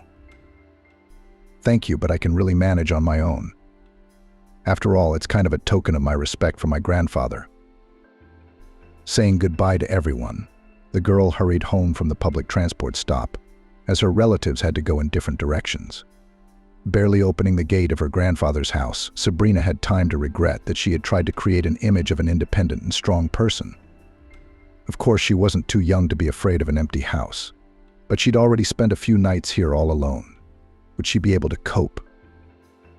She began to ponder again the reason why the tree held such an important place in her relative's life. Pensively, the girl stroked the sad cat. But being in the house, even in the company of an animal, was somehow uncomfortable for her. Sabrina went out into the yard and, obeying a sudden impulse, approached the apple tree, on which somewhere high hung green small fruits. A chill ran down her back. When she saw the scratches on the ground, there was no doubt that Grandpa Vincent had left those marks. It got really creepy when Sabrina had the crazy thought that the dying old man was digging up the ground, not in agony, but trying to dig up something. The girl went to the barn, took a small garden trowel from there, and returning to the apple tree, began to carefully dig into the ground. Almost immediately the trowel hit something hard. Sabrina began to dig with the utmost care and soon pulled out of the shallow hole a hard rectangular package wrapped in a bag and additionally sealed with duct tape. The girl had never heard any stories about family heirlooms and was truly shocked. At home, Sabrina laid an old towel on the table, already asking for a well-deserved rest somewhere in a landfill. She laid her find on it and carefully opened the package with the kitchen knife her grandfather always kept sharp. Beneath the layers of duct tape in the package was a metal candy box. The girl held her breath as she opened it and saw not jewelry or money inside, but papers. Sabrina scrutinized the contents of the box. There were envelopes underneath double-folded notebooks, clearly written in her grandmother's smooth handwriting. Judging by the fact that the package was quite modern, with the emblem of a chain supermarket, and the paper was neither frayed nor yellowed, the girl concluded that the find had not been in the ground long. Thinking that it wouldn't be a big deal if she knew what Grandpa Vincent had tried to dig up before he died, Sabrina began to study the find, turning first to Grandma Shirley's notes. My dear Vincent, I am writing you this note of confession, realizing that I do not have much time left in the world, and that it is wrong to take this secret away with me. Forgive me, Vincent, for the deception, and even the crime I committed many years ago because of my love for you. It's hard to confess, but I must. You and I were married then. My daughter was in kindergarten, and I was back at work at the post office. Everything was going so well, I was jealous of myself. And then, like a blow to the head, I sorted through the mail and saw a letter addressed to you. The sender was one Marian Lopez from Center City, Texas. I got a bad feeling in my heart. I didn't give it to you. I read it myself. That's how I found out about your affair while you were digging up virgin land in Kansas. Your ex wrote that it was her strict father who arranged your separation in 1964, threatened to kill you or put you in jail using his connections for having an underage relationship. In fact, he left her only option was to lie to your eyes that she didn't love you one bit and didn't want to see you again. The mother tried to stand up for her daughter, but it didn't help. The woman was simply beaten by her own husband for daring to interfere. When Marian saw what your father had done, she was terrified for you. That's why she said what she was told to say with conviction.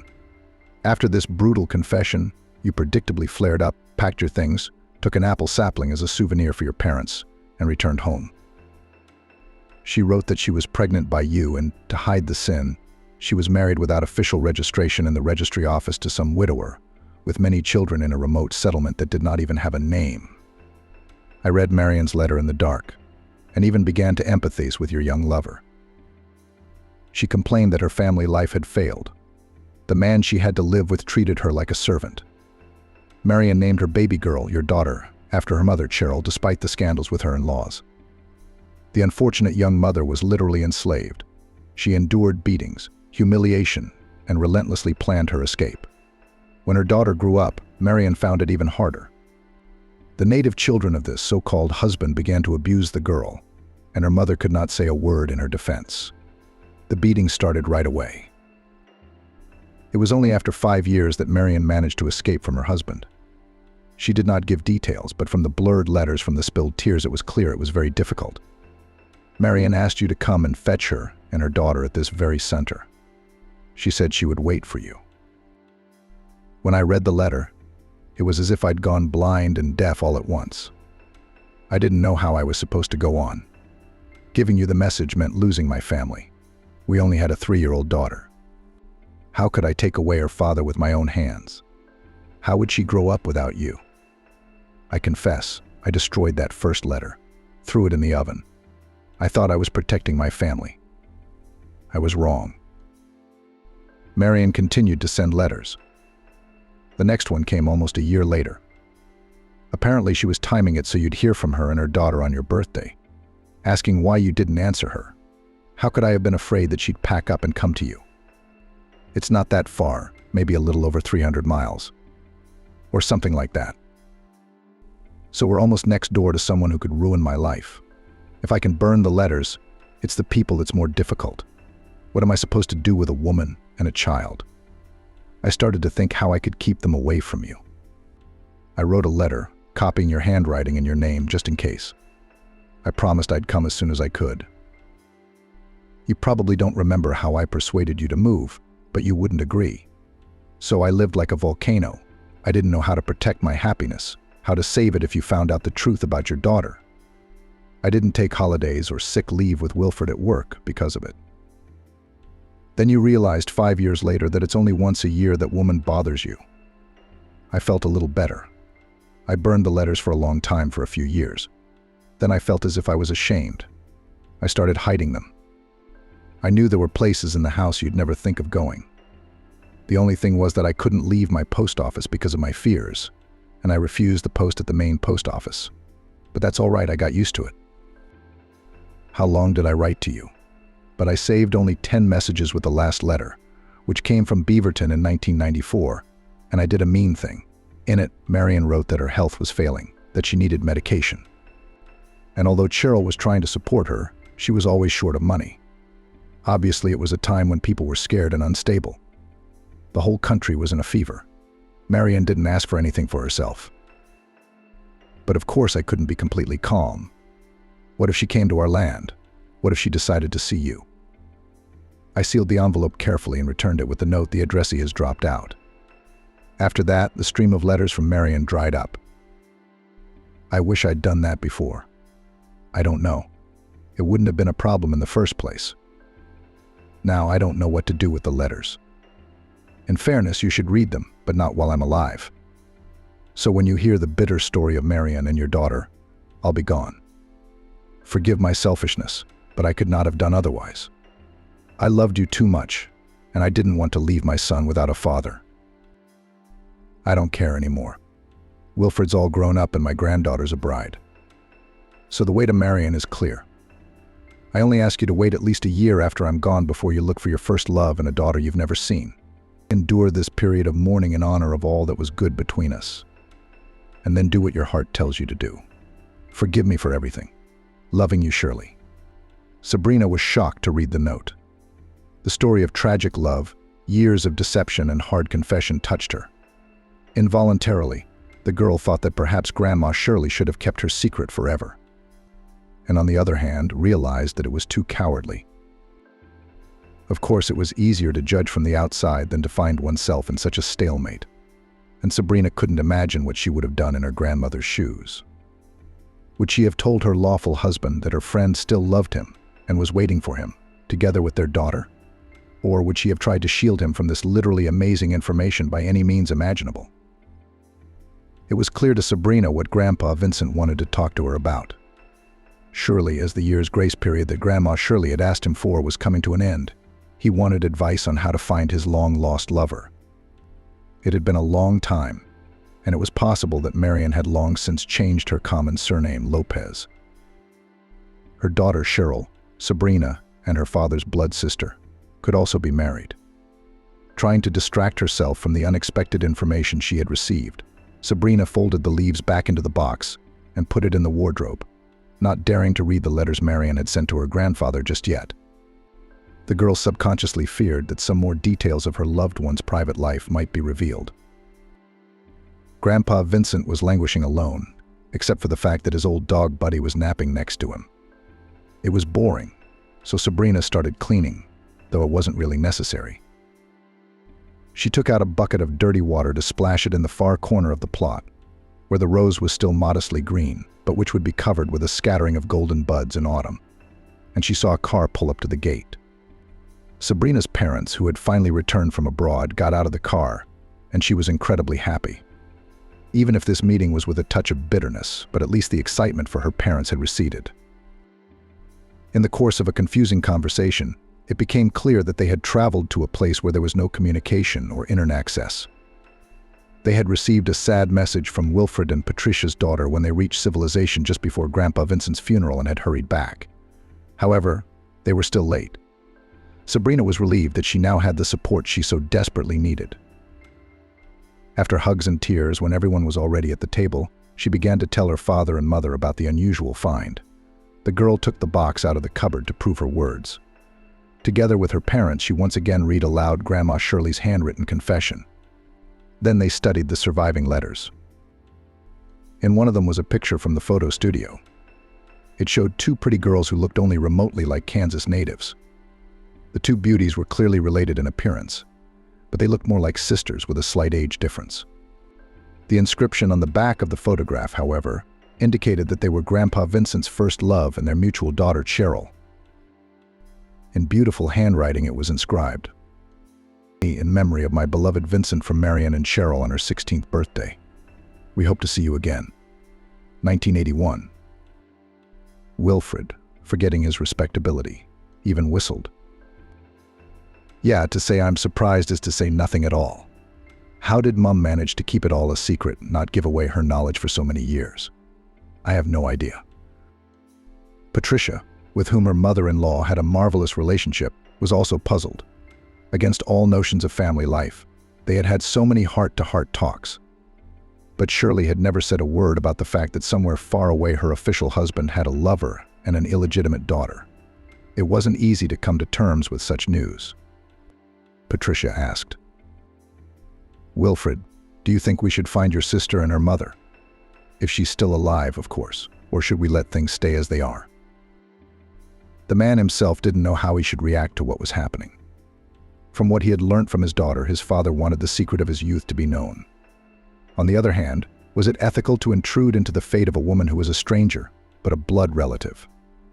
She appears to be in her late 50s, and this Marian herself is probably in her 70s now. Reminiscing about her difficult youth and the man she once loved so much but never waited for could be detrimental to her health. Plus, as Shirley's grandmother wrote, after she sent the letter marked addressee dropped out back, they stopped coming altogether. That could mean both that Marian believed the lie and that she was desperate. Alas, however, the most unfavorable events in the fate of a woman and her daughter could also have happened. Sabrina said, as if voicing her thoughts aloud. Still, it seems to me that we should at least try to find grandfather's daughter, just to sort of rehabilitate him. After all, it's not Grandpa Vincent's fault that things turned out this way. I think it's only fair that the whole truth be known to Marian, and of course Cheryl. Sabrina said. Listen, Daddy turned the girl to Wilfred. How do you feel knowing you have an older sister, a blood sister? Do you feel like seeing her, socializing with her? The man was confused and asked his daughter himself in response. And you, Sabrina? Cheryl is your aunt, by the way. So you're curious to meet her, then? Sabrina listened to herself and admitted, curious, and a little scared. The family was divided. Patricia, after listening to her husband and daughter, declared, I think we should leave things the way they are. There's no point in disturbing something that has long since healed. More than half a century has passed. Maybe Marian is happy with another man. And here we are greeting, so to speak, relatives. I don't think it's quite right. A long conversation did not help to find a compromise. In addition, all the family members themselves were not sure of the correctness of their thinking. In the end, the Robinsons went to bed so they could visit Vincent's final resting place in the morning. Sorry I'm late, Papa Wilfred whispered, standing by the freshly wreath-covered mound. Never realized I wouldn't see you again. The man placed 4 scarlet carnations on the empty spot and bowed his head, hiding his tears. After Wilfred, his daughter-in-law and granddaughter placed flowers on Vincent's grave. Each of the grieving relatives realized that they were subconsciously waiting for a sign of what to do with the information that had come upon them. They did not speak of it aloud, but Wilfred, Patricia, and Sabrina were all waiting for a revelation to come upon them. Perhaps it was naive and foolish, but they wanted to know what Vincent wanted.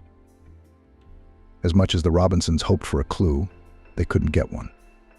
It was with heavy hearts that they returned to the flat. They decided that Wilfred would stay in the house for the time being, and his wife and daughter would visit him in their spare time.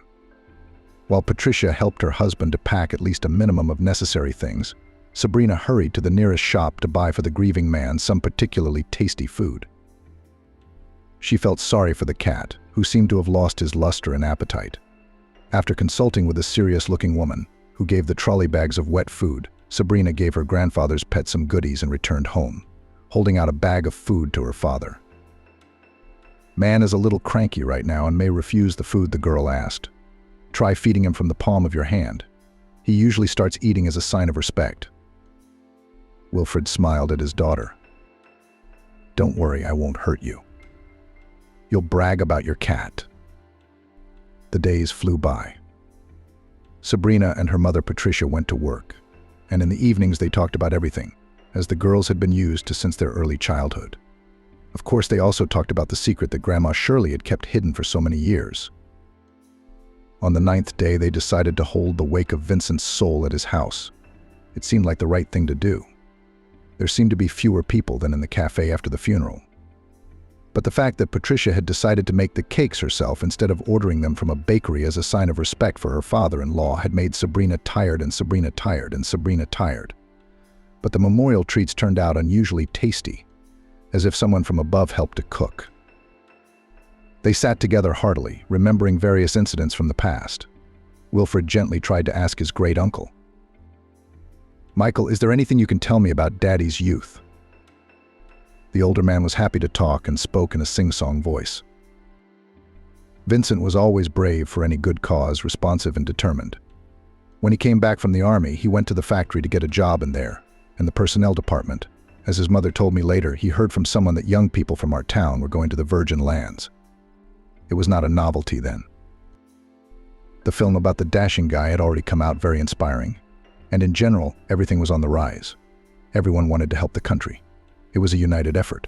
And Vincent, after returning from compulsory service, decided that he would be more useful there, on the virgin lands. I admit, wanted to go with him, but where would I go? I was only 15 years old at the time. Vincent was 5 to 6 years older than me. So he went to Kansas. He learned to drive a truck in the Army and got his license. He came back almost 5 years later. He brought back some seedlings as a memento of his long business trip. Of course, he had changed during this time. He was a naive, idealistic boy. He came back practically a grown man. Not because he was my kin, but to be fair, Vincent had not become worse. You'd be hard-pressed to find a man like that these days. Golden hands and a decent character. They welcomed him here at the car factory with open arms. Non-drinker, hard worker, honest. What else can you ask for? He's greedy for work. And so he'd take off his last shirt and give it to someone else. Oh, the men respected him. He never refused anything they asked him. And women were crazy about him. And he was very respectful to everyone. Then he got married on holidays. She worked at the post office, and one day the company car broke down. Vincent was driving by and couldn't leave his colleague in the lurch. That's how they met. They met briefly and got married. It was a small wedding. My mom even resented it, as if it was a shame. But when you were born, Wilfred, that's when Vincent got excited. There was a big party in the courtyard family, neighbors and colleagues. Everyone was invited. There didn't seem to be any delicacies on the table, but that wasn't the main thing. The atmosphere is much more important. Yes, there was a time when all the neighbors were almost like relatives. Michael interrupted his memories to quench his thirst with a cool, tasty compote. Although there was nothing new he had learnt that the Robinsons didn't know, it was still nice to hear the kind words about Vincent. After Wilfred, Patricia, and Sabrina were the only ones left in the house, the female side of the family cleaned up, leaving the only man, save for the cat, to sort out the makeshift benches. Tired Sabrina went to bed on her favorite cot and had a strange, incredibly realistic dream. The girl was not even frightened when she saw her grandfather Vincent and his favorite Japanese woman. The man stood under the tree, gently stroking the bark and looking at his granddaughter, asking, "As the apples ripen, take a few and give them to those you knew. Don't forget, Sabrina, please don't forget." Grandpa Vincent looked away, as if trying to see what was happening over his granddaughter's shoulder. Sabrina turned around to see what or who the man was interested in, but it was empty. When the girl's gaze returned to the apple tree, the grandfather was no longer under the crown. Outside the window, the wind whistled and birds sang, pulling Sabrina out of her dream, which had left a vivid impression. There was no doubt that Grandpa Vincent had sent word, the sign she needed to make the right decision. Of course, he had made his wish clear. At his request, Sabrina would have to make a trip from the other side of the world in the autumn, so that her grandfather's longtime lover and their common daughter would know the truth. Shocked, Sabrina did not hide from her parents that she had seen Grandpa Vincent in a dream. Wilfred was even a little annoyed that the late Papa had visited his granddaughter, not him, in his dreams. But the wise Patricia supported both husband and daughter. It was the right thing to do. Out there, beyond the realm of reality, there must be rules. On the eve of the holiday, the whole family was busy preparing for Sabrina's upcoming trip. The girl's attempts to find Cheryl on social networks were unsuccessful, although she patiently browsed through hundreds of user pages from all over the world, not just her home state. Sabrina planned to leave on the first day of her holiday, so as not to delay the decision on the issue, which was already delayed for many years by the will of her grandmother Shirley. The girl's parents, trying not to betray their excitement, helped their daughter to pack. They were most responsible for the forthcoming transport of apples, which Sabrina had dreamed her grandfather had ordered her to take with her. Patricia placed a rectangular plastic basket without a handle in a rather compact but capacious gym bag. She carefully stacked the ripe fruit there, laying each layer with parchment paper on her husband's advice, and the main load, carefully covered with a towel, was packed. Sabrina added the minimum number of items to her bag and set off on her journey. At the girl's request, her parents only walked her to the taxi. Although the daughter promised to call and report the results of the search, Patricia and Wilfred were worried about their daughter. It was not at all certain that the search expedition would be a success, and a meeting with a woman from Vincent's past could lead to unpredictable results. Thanks to a carefully planned route and the absence of any unforeseen circumstances, Sabrina had no trouble reaching the town where Vincent's grandfather had received letters for so long, some of which he had been able to read only after his wife's death. The town seemed to her to be a rather cozy settlement. The coming autumn had already touched the trees with gold and made it especially picturesque. Private houses were peacefully neighboring with apartment buildings, near which there were small vegetable gardens and even polycarbonate greenhouses. The girl approached the house whose address was written on the envelope. There was an intercom on the door of the 5-story building, and Sabrina hesitated for a few seconds. Although she had prepared herself morally for the trip, and even prepared a small speech before the difficult explanation, she suddenly became afraid. Overcoming herself, Sabrina dialed the number of the flat she was interested in on the keypad. "Hi. Excuse me, can I speak to Marian Lopez and her daughter Cheryl, please?" she asked, hearing a pleasant female voice coming from the speaker. "Come in," came from the speaker, and the door opened. Sabrina was greatly surprised that the stranger whose voice came from the speaker did not ask her name or the purpose of her visit, but there was no time to ponder. Breathing deeply to calm herself, the girl went up to the first floor, where a not-yet-old woman was waiting for her behind the open door. Shirley gazed at her face, but tried in vain to recognize Cheryl in the stranger, considering that the photograph showed her at the young age of 16, and more than 3 decades had passed. It was unlikely that such a dramatic change had taken place. Outwardly, the woman was of a very different type, and she looked about 40 years old, maybe a little more. How could one tell the age of a modern, self-conscious woman, which the stranger was undoubtedly? Sabrina said a friendly hello. "Hello again. I'm the one who bothered you. Could you please tell me how to speak to Marian Lopez?" The woman carried on the conversation freely, even friendly, as if she had known Sabrina for years. Hello, if you're not joking. Where are you from?" The question surprised Sabrina, but she answered honestly, though she didn't see how it mattered. The woman, hearing the name of the town, softened and invited her into the flat, where she asked another strange question. "What are your grandfather's last names?" "My grandfather's last name on my dad's side is Robinson, and on my mum's side it's Jackson," was a phrase that had a strange effect on the woman. She asked nothing more, fidgeting. In spite of Sabrina's excuses, she led her into the kitchen and moved a plate of delicious, ruddy cakes. She offered tea, coffee, homemade compote, and holding out a glass of the sweet drink to her guest, explained. "Marian was my mum's best friend. Cheryl was my nanny and big sister. We survived together, even when there was nothing to eat but potatoes grown in the wasteland. We only saw meat once in a while. When Aunt Marian was planting, she was so worried and afraid, and hoped that one day they'd be looking for her. She told my mum to tell no one how to find her and her daughter, except a man named Robinson or his descendants. She was very fond of one Vincent Robinson.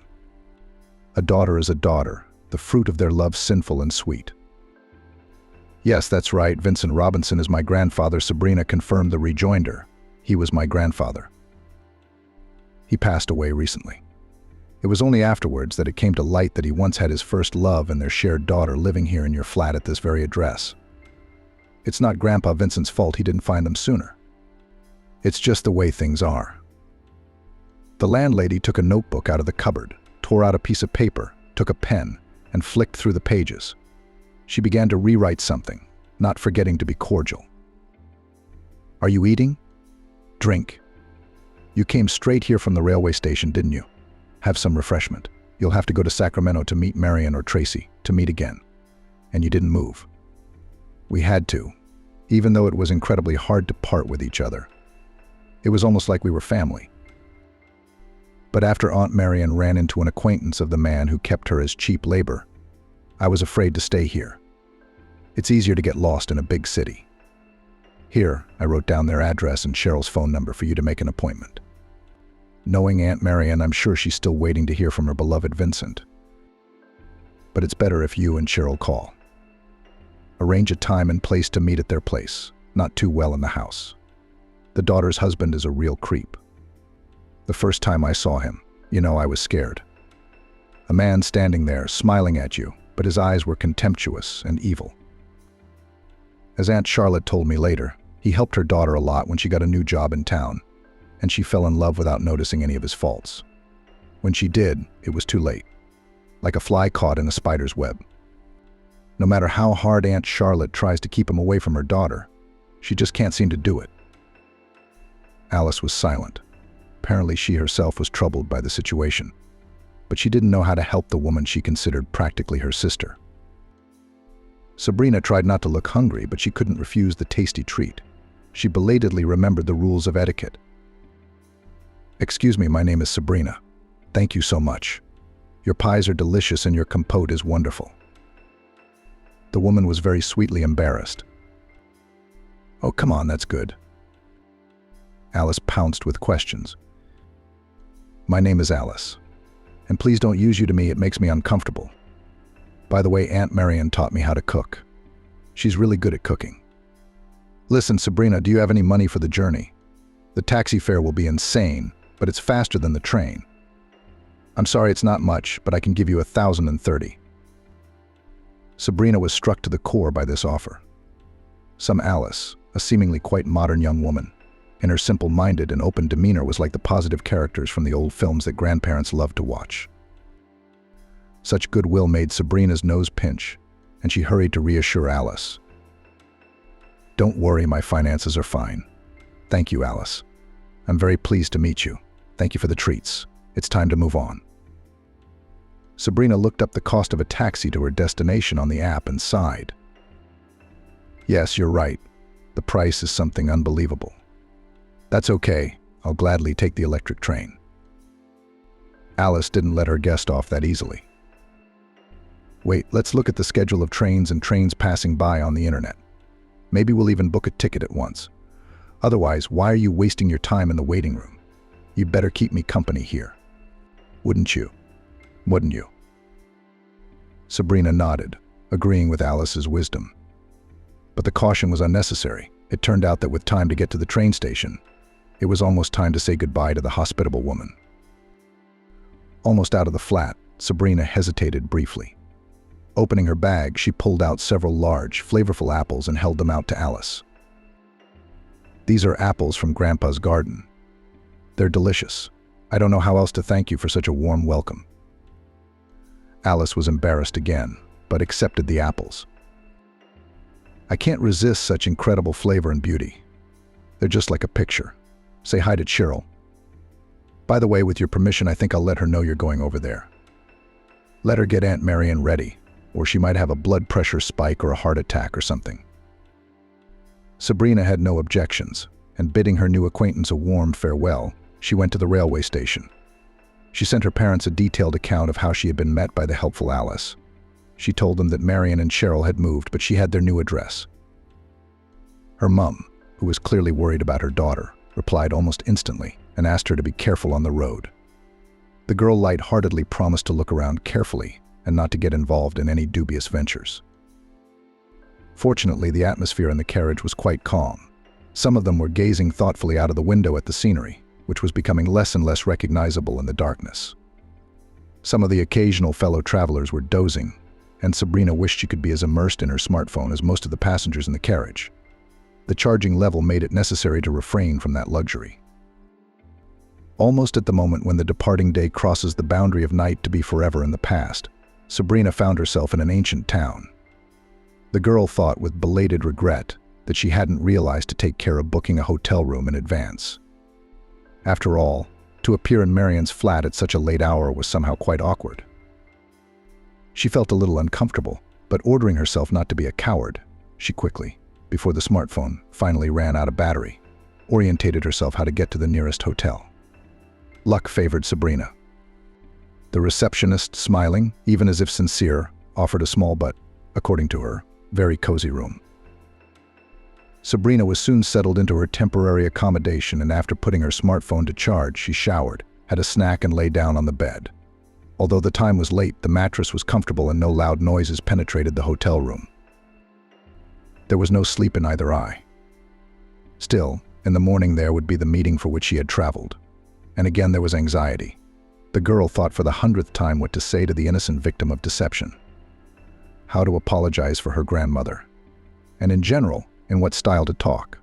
After all, if with good-natured Alice everything somehow turned out to be very easy, it does not mean that communication with Marian and Cheryl will be as pleasant. Although only managing to fall asleep towards morning, Sabrina woke up a few minutes before her alarm clock. The disturbing night, thanks to the girl's youth, had left no noticeable marks on her appearance, and at 10 she ventured to call Cheryl. The woman answered almost instantly. It seemed as if she had been expecting the call. She probably had. After all, it's not often that relatives who didn't know about each other meet.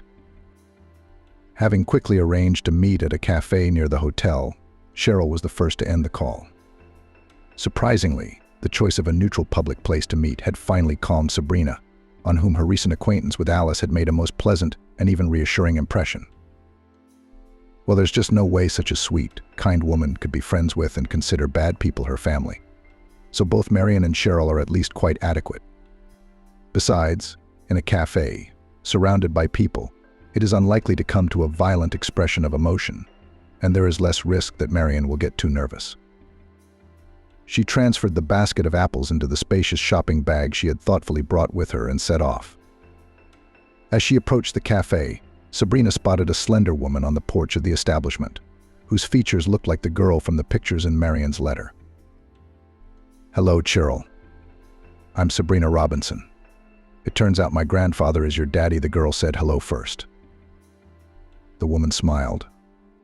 "A pleasure. Completely sincerely speaking.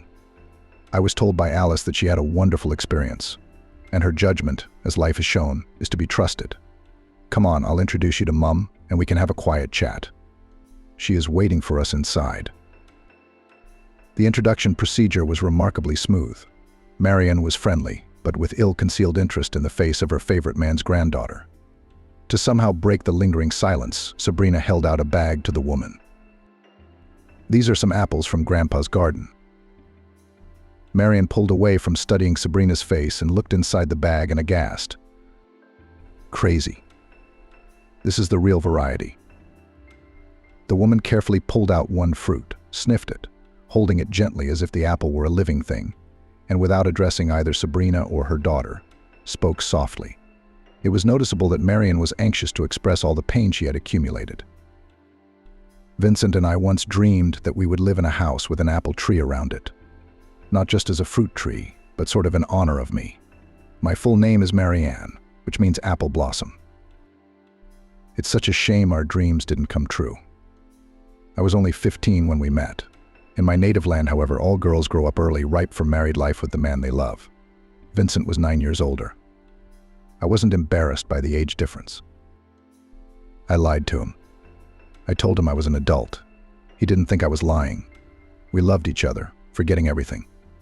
I guess the higher powers made me pay for my lies and my sin. And this terrible punishment is also reflected on my daughter." The woman stroked her daughter's hand, who blushed like a boiled crayfish and fell silent. Sabrina, who listened to her without interrupting, confessed. "It wasn't a higher power that intervened in your life at all. It's much simpler and more hurtful than that. Grandfather Vincent received some of your letters only after the death of his wife, my grandmother."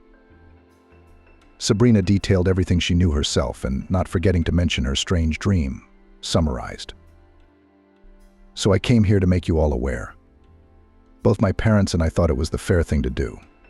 I'm sorry your love had such a tragic history, but nothing can be undone now."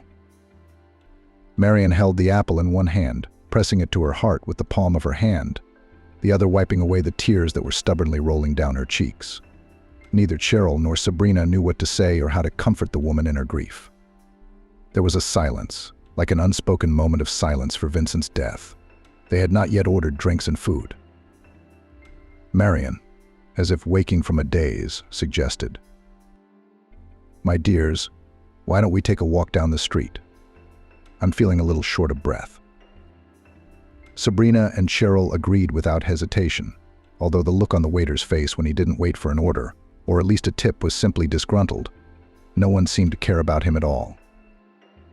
3 members of the fair sex were pondering the vicissitudes of fate and how outside interference ruins the most wonderful dreams. Her daughter wanted to take the bag of apples, but Marian stopped her. "I'm sorry. but I don't want to part with these apples." The long handles allowed her to hang the bag on her shoulder, so it wasn't too heavy to carry. Marian asked Sabrina to tell her everything she knew about her grandfather, what he did for a living, what he liked to watch, what he liked to wait, other everyday details. The woman seemed to absorb the moments that passed her by and smiled quietly. Perhaps she imagined that she herself had been living next to him all these years. The almost idyllic walk was interrupted by the ringtone of Cheryl's mobile phone. The mail caller was shouting so loudly that even from the distance of the alley, Sabrina could hear everything he was saying. "Why the hell aren't you home and at work? I was in a hurry, driving like a madman, and it's like a bad joke. Where are you wandering? If I find out you're cheating on me, I'll kill you, your lover, and your mother. I want you out of my flat." The stately Cheryl seemed to grow smaller as she listened to the tirade. The lights in her eyes went out, and she replied briefly, "I'll be right there." And Marian became visibly agitated. It seemed the voice of the man who had called was familiar to her, and this man did not evoke the slightest positive emotion in her. Cheryl began to say goodbye to Sabrina, and then turned to her mum. "Look, I'm going to run. Marcus seems pissed off already. You two talk some more. There's probably a lot of things you'd like to talk about." Cheryl hurried away, and from that moment the ease of Marian and Sabrina's conversation seemed to evaporate. The girl understood that the woman was terribly afraid for her daughter, who, as it was easy to understand, was in a relationship with a real tyrant. Soon Marian confirmed her young companion's conjecture. "I have the impression that my daughter is continuing my bitter story of slavery at the mercy of a cruel, overbearing man. However, unlike me, she got married officially, and with great love. At least 15 years ago it seemed that way. I was so happy for my daughter. Marcus always treated me and Cheryl with respect. But as soon as he could talk me into adding my savings to the shared flat, things started to go sour. One thing didn't suit him, then another. While I was living separately in a rented room from my daughter and son-in-law, and did not realize how everything really was. Then, 5 years ago, I got seriously ill and went on a long sick leave. My employer laid me off, so I had to ask Marcus to move into their one-bedroom flat. I felt I had a moral right to do so, but of course it was awkward. I hid my pride and asked to stay with my daughter and Marcus. That's when I realized they weren't doing well. There was always some sort of grudge against my daughter. Jealousy, hurtful words. In a milder form than I'd been subjected to in the past.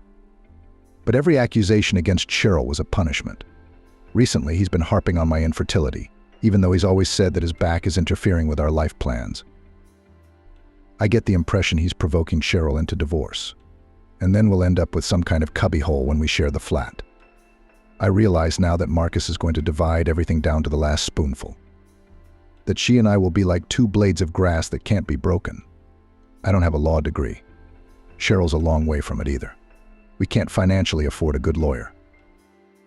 Sabrina didn't know how to console the unfortunate woman who had never in her life been able to lean on a man's reliable shoulder instead of throwing herself into the fray on her own. Alice's friendship with her mum seemed to be the only bright spot in her fate. It was not easy, but when the problems try to solve not one person, already at least morally easier. And Marian confessed. As soon as I lost my full-time job and started baking at home, the delicate balance collapsed. Everything went downhill somehow. Although the standard of living even seemed to have improved. I could probably pay my rent again. But it's ironic. I'm just afraid for my daughter's health. Oh, I'm so afraid Marcus is going to start laying hands on Cheryl. And right now my heart is restless, like some kind of trouble is coming.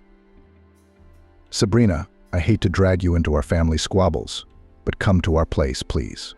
Marcus needs to tone down his arrogance in front of you. That's what he always does in front of strangers. He behaves enthusiastically and even self-consciously, playing the role of a model husband. If you ask our neighbors, they'd probably all agree that my Cheryl is incredibly lucky to have him. Sabrina immediately agreed to keep Marian company. Soon, after a few bus stops and a short walk down the street, they were inside the flat. A muffled male voice could be heard coming from one of the rooms. Now I'm going to teach you how a husband should be greeted, because you need to put the idea in ditches like you not to twist your tail in the absence of your lawful spouse. Marian opened the door and saw Marcus grab Cheryl by the neck, lifting her off the floor in a state of some irrational anger. The woman took the bag of apples off her shoulder and knocked her son-in-law on the head. The man, never letting go of his victim, slumped to the floor. Cheryl wheezed from coughing. "Mom, what are you doing? What fly bit you? What if you fractured Marcus's skull?" The woman slowly walked over to the couch, sat down on it, and asked, "Cheryl, nothing will happen to Marcus. You better get me some water and a sedative. Drops my heart starting to pound." Sabrina, meanwhile, was looking closely at the man. He was clearly stunned, but not too badly, and was already making attempts to get up. He had a dazed look on his face. Marcus was in no hurry to get up and rubbing the back of his head. He looked angrily at Marian and threatened, "Don't even think you're going to get away with this. I'll go to the trauma center, get the beatings taken out, and put you senile old woman, behind bars." Cheryl's hand shook as she handed the cup of medicine to her mum. The woman began to urge Marcus to take it easy, but he only became more vocal and threatening. "You'll go to your death, and then you'll die in the state house. And with your health there is nothing to be there. A woman, as they say, is easier on the horse than on the mare."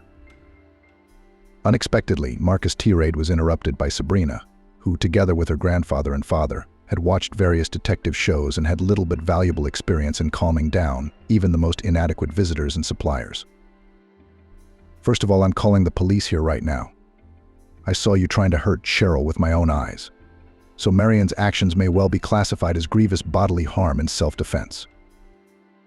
Sabrina couldn't understand how she'd had the audacity to call a grown man some criminal code numbers from the depths of her subconscious. Probably the stress had taken its toll.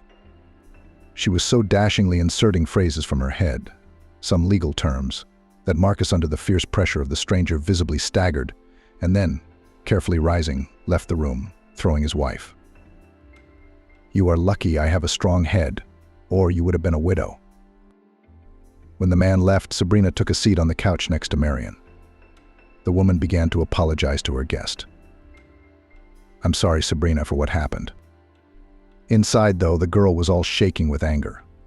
She managed an almost calm reply. "Nothing to apologize for at all, Cheryl." Cheryl stood against the wall and listened to what was going on in the kitchen, where Marcus had gone. Then she rushed in, much to the surprise of her mom and Sabrina. The man was climbing the cupboards in a fit of rage, throwing everything out of them onto the floor. Marian quietly called out to her son-in-law, "Marcus, be quiet. I hid my stash a long time ago. As soon as I noticed that the note started to disappear from it. You won't find anything in the kitchen. Don't get your hopes up." The man was crushing groats and pasta with his feet, not knowing where he was stepping. He walked out of the kitchen, nearly knocking down Cheryl, who was in his way, and soon slammed the door loudly. Marian and Cheryl began to clean up Marcus's mess, and Sabrina joined them without hesitation. To the objections of her hosts, the girl confessed, "I feel partly a little guilty for everything that has happened, so of course I won't stand aside." The mess in the kitchen was almost cleared up when Marcus appeared in the doorway, accompanied by a man in a police uniform. "Hello, Lieutenant Norman Morris, Precinct Commander. Marcus asked me here to look into the circumstances of the battery." Marian sank into a chair in exhaustion. Cheryl glared angrily at her husband, who, on the contrary, was cheering. While the women were cleaning up, he had hustled over and literally dragged the law enforcement officers into the flat, greatly exaggerating the extent of the conflict. Sabrina slumped against the wall at Marcus's insolence and blurted out to eliminate the possibility of a trick from this man with a rotten, petty soul. "Excuse me, Norman, may I see your ID?" The lieutenant produced the ID and began his questioning. As Marian began to recount what had happened, Sabrina asked permission to make a phone call. Morris did not interfere, and the girl hurriedly dialed her father's number. Wilfred listened to his daughter without interrupting, and then said, "In general, now Oliver will call you back. He is well versed in such matters. You put the phone on speaker and I think he'll be able to resolve the situation favorably and without hassle." Sabrina's father wasn't wrong. Marcus's look of triumph melted as the policeman, who had seen the red fingerprints on Cheryl's neck during the phone call, began to cast disapproving glances at his insolent husband. The lawyer insisted that the lieutenant also take a statement from the woman who had been assaulted by her husband, and this speech had a marvelous effect. After the mutually amiable conclusion of the telephone conversations, Morris asked Marcus sternly, "Do you still claim that your mother-in-law hit you with a heavy bag? Out of the blue? The picture of this incident is quite different. You, Marcus, practically made a false call and lied about it. Unfortunately, it's not a prosecutable offense, but you could get a fine. I'm going to write down everything as it happened, and I'm warning you at once, don't lie to me again." When Marian showed her terrible weapon, with which she had hit her son-in-law on the head, the policeman could hardly contain a smile and involuntarily admired the large apples. Marcus, having read and signed the document, cursed and swore at his wife, her mum, and their inexplicable young protector. The police officer reprimanded the man, and he left the flat in a rage. Norman turned to Cheryl and said, "I will advise you now, not as a neighborhood officer, but just as a human being, do not tolerate such an attitude. Further, as experience shows, such marriages do not lead to anything good. Divorce before it's too late." Cheryl thanked the precinct. "Thank you, Norman, for your informal approach. You've dealt with the situation fairly." Marian put almost half of the apples Sabrina had brought in a bag and handed it to the police officer with the words, "Please take this as a token of appreciation. I am very sorry that my intemperance caused my son-in-law to disturb you." The policeman shrugged his shoulders, saying it was his job, and then, as if shedding the veneer of officialism, asked with admiration in his voice, "How did you manage to grow such beautiful apples? At my parents' dacha this year, almost the entire crop at the stage of wilting hail beaten. What is not beaten, then during the frost rotted." Marian smiled. "I did not hope to admire such apples myself. It's the famous real variety. These apples were generously brought to us by Sabrina, our volunteer advocate, from another state, where a good man had brought a seedling from another country many years ago. Despite the difference in climate, the tree took root. The neighborhood officer thanked me again for the apples. Just in case, he dictated his phone number and left the flat after saying goodbye." In spite of the happy resolution of the problem, Marcus's petty revenge in the form of calling the police was a rather exhausting event for everyone. Marian jokingly declared, "That's enough cleaning for today. Where have you seen this? She comes to visit us and we give her a broom and dustpan. Basta, girls, let's take a break. Let's close the table in my room. This situation is making us hungry." Sabrina was removed from the party preparations and hurried to call her father to tell him that the conversation with the lawyer had helped her out of a very difficult situation. Wilfred and Patricia, who knew from her husband a slightly different version of events, were relieved when their daughter told them. Even at the age of 24, Sabrina was still the same favorite little girl for her parents, whom they wanted to protect, to cover with their care like a dome, impenetrable to any evil. As Alice had said, Marian was an incredibly skillful cook. Sabrina enjoyed the seemingly simple but delicious dishes. After tea with amazing homemade sweets, Cheryl asked her guest, "Can we have a Skype video call with your dad? I would at least like to meet my only sibling remotely that way." Sabrina confessed, "My parents asked me that too, but I didn't know how to suggest it. Is it convenient?" Marian splashed her hands. "My clever girl, what a good idea you have.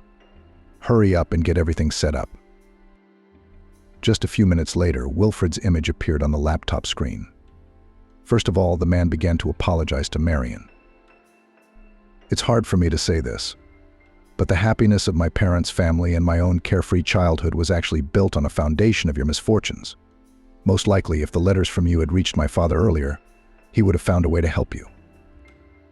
However, my mother was probably afraid that he would leave everything and ask for a divorce, and go to you and the daughter he never got to meet. I sincerely apologize to you, Marian. I want you to know that you can always count on me. Sabrina will leave you my phone number and other contacts. Feel free to contact me anytime you need me." Sabrina stayed with her hospitable hosts into the evening, listening to Marian and Cheryl talk about herself and her family. Despite the rather odd circumstances of their acquaintance, neither felt the slightest bit awkward. Cheryl confessed, I had no idea I'd suddenly have such a wonderful niece." As Marian watched Sabrina, she saw a subtle, almost imperceptible resemblance to Vincent's similar facial features. The dimples that appeared when she smiled, the funny habit of wrinkling her nose and frowning her eyebrows. For so many years, the woman remembered the one man she loved desperately. And then, as if out of habit, hoped for a meeting. And now there was no chance of seeing him again. It was incredibly sad. And the only consolation was that Vincent had not forgotten or betrayed her. He had naively believed what she had said. That was the only thing she could reproach him for if she wanted to. Countless times Marian had imagined that she had misconducted that fatal conversation. If only then, more than half a century ago, she had had the courage to tell her lover that his father was threatening to do away with him if she had offered to run away. Vincent would probably have found a better way of dealing with the problem, though. If only she had told him honestly years ago. They'd probably be together now, just as they'd dreamed. Maybe things would have turned out better for Cheryl, who would have felt her father's care and support in her personal life. Marian was incredibly sorry that she had failed to protect the fragile love. But she could not blame the woman who had become Vincent's lawfully wedded wife. After all, it was she, Marian, who had rejected the man she loved, even under duress. So there was no need to look for fault on the other side. It had been a long, eventful day, and after a long meal and much conversation, the table began to yawn, one at a time or all at once. Sabrina flatly refused to be escorted back to the hotel. "Don't worry, please. The taxi will take me directly to the place, so there won't be any complications. As soon as I'm in my room, I'll let you know."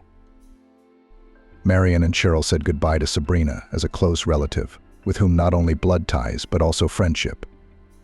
Before getting into the taxi, the girl waved to her new acquaintances, looking out of the window, and did not notice how from the bench at the neighboring entrance, Marcus, filled with anger, was watching her. The man thought that this strange young upstart, whom he had seen for the first time in his life today, was to blame for the bad day. Come to think of it, he'd taken a slight hit, and Cheryl had been so over it that she'd left the house and hadn't even thought to put him on notice. Clearly the matter was unclean. He, as a husband, had every right to teach her how a decent woman should behave. But this girl, instead of apologizing, started arguing with him, explaining that she had done nothing wrong. So he cut off her breathing a little, so that she would not be punished. And then the angry fury came in at the wrong time and hit him on the head with all her might. Marcus rubbed the back of his head, feeling the painful bump, and continued to think about the hurt he'd suffered. It probably wouldn't have turned out so well for his wife and her mum, if it hadn't been for the unfamiliar face. She'd been the devil to show up at their flat today. The man was sure that without the support of this educated wretch, they wouldn't have dared to make a peep in his direction. Not only that, but he would have been able to convince the police officer that the women were conspiring against him. Only this young sheep Sabrina, as it was written in the report of the district officer, had a trump card. After the intervention of an obviously competent and knowledgeable lawyer, he, Marcus, had to leave the flat with nothing, although he also had the right to the living space. However, the fight for her still ahead. In the meantime, we have to deal with these insolent women. It's useless to break in now to his wife and her mum. They're probably locked up with all the locks and chains. But it's the right thing to do to catch up and teach the runaway a lesson. Marcus sat on the bench like a predator in ambush, watching for the defenseless sheep to leave the flock and be at his mercy. The man even chuckled, glad to find such a comparison. But the wait was prolonged. The autumn evening, gentle and merciless, already hinted that the planned hunt would not take place. Marcus was shivering, whether from restrained rage or from hunger and cold, and was about to leave. But then the door opened, and a fugitive jumped out into the street. Marcus' joy was a little premature, for the insolent sheep had got into a taxi. But that only made the man more excited. The chase was on. Luckily, the cars were side by side. In the meantime, the city's heavy traffic would keep the would-be victim out of sight. Sabrina was already gripping the front door handle of the hotel, wishing she could collapse on the bed and get some sleep. But she heard a voice behind her. Sabrina, or should it be Bizarre? The girl automatically turned around and lost precious fractions of a second. Marcus, whose voice she recognized perfectly well, was rapidly approaching her. Sabrina turned away and, trying to get into the hotel faster, started pushing the doors the wrong way out of fright. When at last rescue was at hand, the man grabbed her by the waist, turned her round to face him, and threatened her in a feignedly affectionate tone. "Where are you going in such a hurry? Let's have a chat, shall we? Explain to me, why the hell are you meddling in my family life? Why don't you say anything, you sheep? How long has it been since you got punched in the face for your big mouth? Who asked you to interfere?" The girl prepared to shout loudly and thought about how to get free. But she didn't have to look for rescue on her own. She couldn't see how the policeman, who was already in civilian clothes, came out of the ajar door behind her back, but she was incredibly happy when she heard. "Marcus, you're absolutely wrong right now. Let the girl go." Marcus instantly loosened his grip and started to justify himself to the policeman. "Norman, I just came to talk to you. Then I wanted to take you for a walk to show you the city." As the policeman left the hotel, he asked, "Sabrina, if you wouldn't mind waiting for me in the lobby. I have something to arrange with Marcus." Sabrina sat down in a comfortable chair. A few minutes later, the police officer sat down next to her and confessed. "You know, I actually came to see you. When my parents saw the apples, they were so distraught. They asked me to arrange with you for a cuttings from this tree. My father wants to graft cuttings and try to grow such beauty too. I can't count the number of times they cheated me with varieties in the markets. On the picture one thing, but grows completely different. So I came here to the hotel, and as it turns out, not for nothing." The girl smiled. She liked this young and very correct and principled policeman. In gratitude for her rescue, she promised to send him as many cuttings as he wanted when she got to her grandfather's cottage. Sabrina and Norman, who asked to address him simply, without middle names, exchanged contacts and said goodbye. The man did not want to part with the charming girl, but he could not find any reason to stay with her. Sabrina thought, "I guess there's a reason Grandpa Vincent sent me to find Marian and Cheryl in my dreams. He also told me to bring apples with me." Events after meeting the relatives began to develop with frightening speed. Cheryl divorced from Marcus, and since in Sacramento they and Marian practically nothing held, after the exchange of the flat they moved at Wilfred's invitation to his father's house. The man offered wholeheartedly, "Since I am aware of my mother's guilt, let this house be at least a small compensation for all your suffering." Marian sat at length by the apple tree, carefully nurtured by her lover, stroking it like a living thing. Sabrina, who was always a welcome guest, was glad that the old woman had found peace, albeit belatedly. In Vincent's granddaughter's personal life, the sweet fruit of the apple tree also played an important role. Correspondence and regular telephone conversations with Norman made it clear that their affection was mutual, and that it was growing stronger with time. Soon the lieutenant moved to the city to his favorite girl, explaining, "Well, why, policemen are needed everywhere. And if necessary, I can learn another profession." Cheryl also found her own personal happiness, having met the brother of Aunt Charlotte's neighbor. Marian stroked the apple tree and whispered softly, "Thank you, Vincent. I know for a fact that it was you who helped to organize everything so well." Amanda was tidying up the mezzanine. Almost through tears, every single thing she picked up had something to do with it. Old shoes, carefully filled with copies of newspapers and packed still in their native boxes. Folded in 3 legs artificial Christmas tree. A box, sabers, wicked garlands used to still manage to shine in the hands of her husband. A cardboard treasure trove of Christmas tree toys, ski equipment. She froze for a second. Traitorous tears protruded in her gray eyes, unwilling to dry. The children must not see her longing and hopelessness. Away with the sadness. We must pull ourselves together. Her mother's anguished voice came to mind. "Amanda, don't hang around all that junk.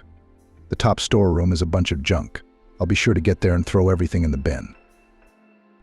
I didn't get there. I didn't throw it out. I didn't have time. Not only that, about Amanda's father, the harmful neighbor Chloe liked to joke that she was born of a passing young man, but also her mother burned in a week. The doctor's verdict sounded dire. A worsening ulcer. Too late. You, my dear, came to us. Massive internal bleeding. We couldn't do anything even on the operating table. There was no time. The surgeon in blue uniform cast a pitying glance at the girl huddled on the couch near the operating theater and hurried away into the labyrinth of the hospital corridor. Amanda was left a complete orphan. She had no one in the world now. Yes, her mom complained of occasional stomach pains, but that this would be a death sentence was a shock to Amanda. A fierce, formidable, so combative woman. She seemed to show her power to everyone around her. Healthy, her daughter was pulling her own hump until she was 20. Almost brought her up and taught her. In the yard of their old 5-story building, she managed to keep order. First as the best in the whole neighborhood janitor, then in the role of manager, head of housekeeping. So in all hypostasis, she proved herself that all superiors were always calm in this house. Neither tenants nor electricians nor plumbers are not amused. Joyce will bring them all to their senses in no time. They'll be walking like silk. Mother was a self-taught intellectual with a high school education. She spent all her spare time reading books. The library in the neighboring house diligently sowed reasonable, good, eternal in the masses. She wrote and expressed her thoughts competently. In life, you cannot say that from the janitors appointed by the chief of the yard was inept. Household needs knew by heart. The entire large team of housekeeping on her literally prayed. She got a 2-room flat at the place of her work only 5 years ago. Before that, she lived in a servant's room for janitors with her daughter. And when a lonely old woman died on the ground floor, she was given a flat for her many years of endeavor. Now Amanda got the flat. The girl finished school well, easily entered the Pedagogical Institute, dreamed of teaching children Russian language and literature. When Joyce died, she had just finished her 4th year. Ahead of her was an internship at the school, and then the defense of her diploma. The only thing she didn't know was what to live on now. How was her mom going to make ends meet on her small salary? And she also dressed her daughter decently. It was a mystery to Amanda.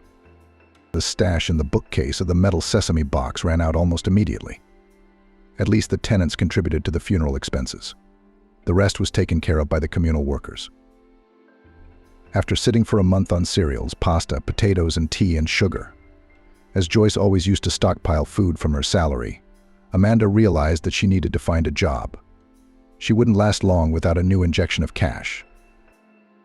In a month's time, she would be starting her 6-month teaching internship. That meant she would only be able to work in the evenings. How not to remember where many successful businessmen and film stars started their careers? The answer lay on the surface: a waiter in some cafe or bar. A suitable place was found surprisingly quickly in the beer bar favorite, making money on broadcasting sporting events with beer drinks and light snacks. The waitress had just quit. The perky, fast-talking girl had run out of patience. And all because of the fact that the audience in the hall, with a huge TV set on the whole wall, showed emotions in a peculiar way about scored goals or missed goals. In a burst of joy, some red-haired guy would pour the rest of his beer directly into a round hole in the center of the table and float a small coin in it. Another would roughly kick a waitress passing by a table with a full tray. A third one would push the table, jump up angrily and start walking in circles around other tables, not allowing the employee with the next portions of foamy drink to move freely around the hall. The manager of the establishment saw this disturbance, but their bar was on the outskirts of the city. Its contingent was made up of local laborers. They did not seriously damage the property. They would make some noise and then go home peacefully. Even fights happened only a couple of times and ended in the beginning with a couple of slaps without serious damage. Amanda was told about the vacancy in the bar favorite by her neighbor Chloe, who knew all the news in the district before the district police and grandmothers at the entrance. She caught the girl in the entrance and snidely whispered in her ear, "Amanda, I thought you were looking for a job, not Dusty. Well, I got you a job, Sebastian. You know his bar, the favorite? He's got Jenny who's off shift today. Go and have a chat with him. He's a nice bloke, he won't hurt you." Sebastian greeted Amanda with the clinking of glass beer mugs. There was muffled whispering in the huge place, as the dishwasher and the cleaning lady talked to each other. The latter had just scrubbed the floor to a perfect shine, but curiosity got the better of her. Where did Sebastian go? Does he think that an hour before opening he'll find some idiot from the street to take the place of a waitress? Only nobody wants to put up with this drunken crowd. I told him to take my apprentice as a waitress, but he said no. He said she was old. Where have you seen a woman at 47 years old being written off? Let her suffer now without a waitress." Eva also joined the conversation. "Oh, you're right. I offered him my sister Jacqueline as a waitress, and she's only 40. But he refuses. He only wants a younger girl for our hot guy customers, so that she makes their blood boil, as if they were waitresses." Was that a good thing? She was always carrying those mugs around with a sour face. She's got a husband at home, so why make eyes at someone else? Behind the wall, two young guys were nimbly taking pizza dough out of cardboard boxes, then pushing them into a large oven. Sebastian's new acquisition and pride is a special pizza oven. The purchased dough bases were smeared with mayonnaise, and then toppings were placed on them either with sausage, or with fish, or simply with grated cheese. Jacqueline and two of her fellow students worked at the favorite bar. They were on an apprenticeship from culinary school. Sebastian didn't have a big kitchen. For hot meals, pizza from the oven at most. For snacks, an endless amount of pre-packaged snacks and industrial products: dried smoked fish, chips, dried calamari, spiced nuts, cheeses, sliced smoked sausage for toast and bread, breadcrumbs with salt and pepper. It's impossible to list everything. The bar didn't bother with plates, forks, spoons. The customers included all the disposable plastic utensils they used in the bill. Another thing, beer mugs. There was a whole collection on the shelf above the bar. The owner brought this glass from different cities where he visited. The refined versions were for VIP clients, brought from Prague and Munich. The rest, more simple, bought in souvenir shops. It was in such an environment that Sebastian met Amanda for the first time. In the beer bar for sports fans, there was not yet a single bartender. Out of the 3 bartenders working here, they will be here by the beginning of the shift. After all, bartenders are the elite of the staff environment. The girl climbed the stairs, pushed the door open with determination, and froze, adjusting her eyes to the semi-darkness in the huge room. All those present turned their heads towards the open doorway, like statues. In front of them stood a young girl of medium height, a fine figure, an inquisitive look of dark gray eyes, a russet fluffy ponytail of hair carelessly gathered, a little pulled down because of a bright hairpin. Light summer jeans, a t-shirt with an intricate print, light white trainers on her feet. That's pretty much the whole portrait of the stranger. "Good afternoon," Amanda said in a ringing voice. "Can I see Sebastian?" "What do you need him for?" Eve answered cheerfully. "He's not here now. He's away on business. And I'm in no hurry. For me, it's either work or he's gone." Amanda grinned. "How so?" The women were as curious as magpies. "If I don't get a job here, tomorrow I'll go to the world with a bag," Amanda explained calmly. And there was so much bitterness in her words that Eva and her companion forgot all the barbs, choked and stared at the girl in expectation of confession. And Jenny and the boys pulled themselves up, all craning their necks to hear better. "I'm not going to tell you much, my dears," Amanda continued. "I became a final orphan a little over a month ago, a student of pedagogical university. I have to go to practice in the mornings, and my scholarship is only to pay the rent and buy bread and milk, nothing more. I live 2 blocks away. If your boss hires me, I'll try not to let anyone down." At the sound of the door opening again, all heads turned simultaneously. Sebastian himself squeezed into the place, again with a cardboard box in his hands. "Sebastian, did you bring new glasses and mugs again?" Eva called out to him in a friendly manner. They had known each other for years. Once in their youth, Eva had been behind the counter in his first beer bar since the Soviet times. Then she'd given up, grown old. But she didn't want to part with her Sebastian. So they followed the boss from bar to bar, until they organized everything here from scratch, having taken over the old diner from the negligent owners.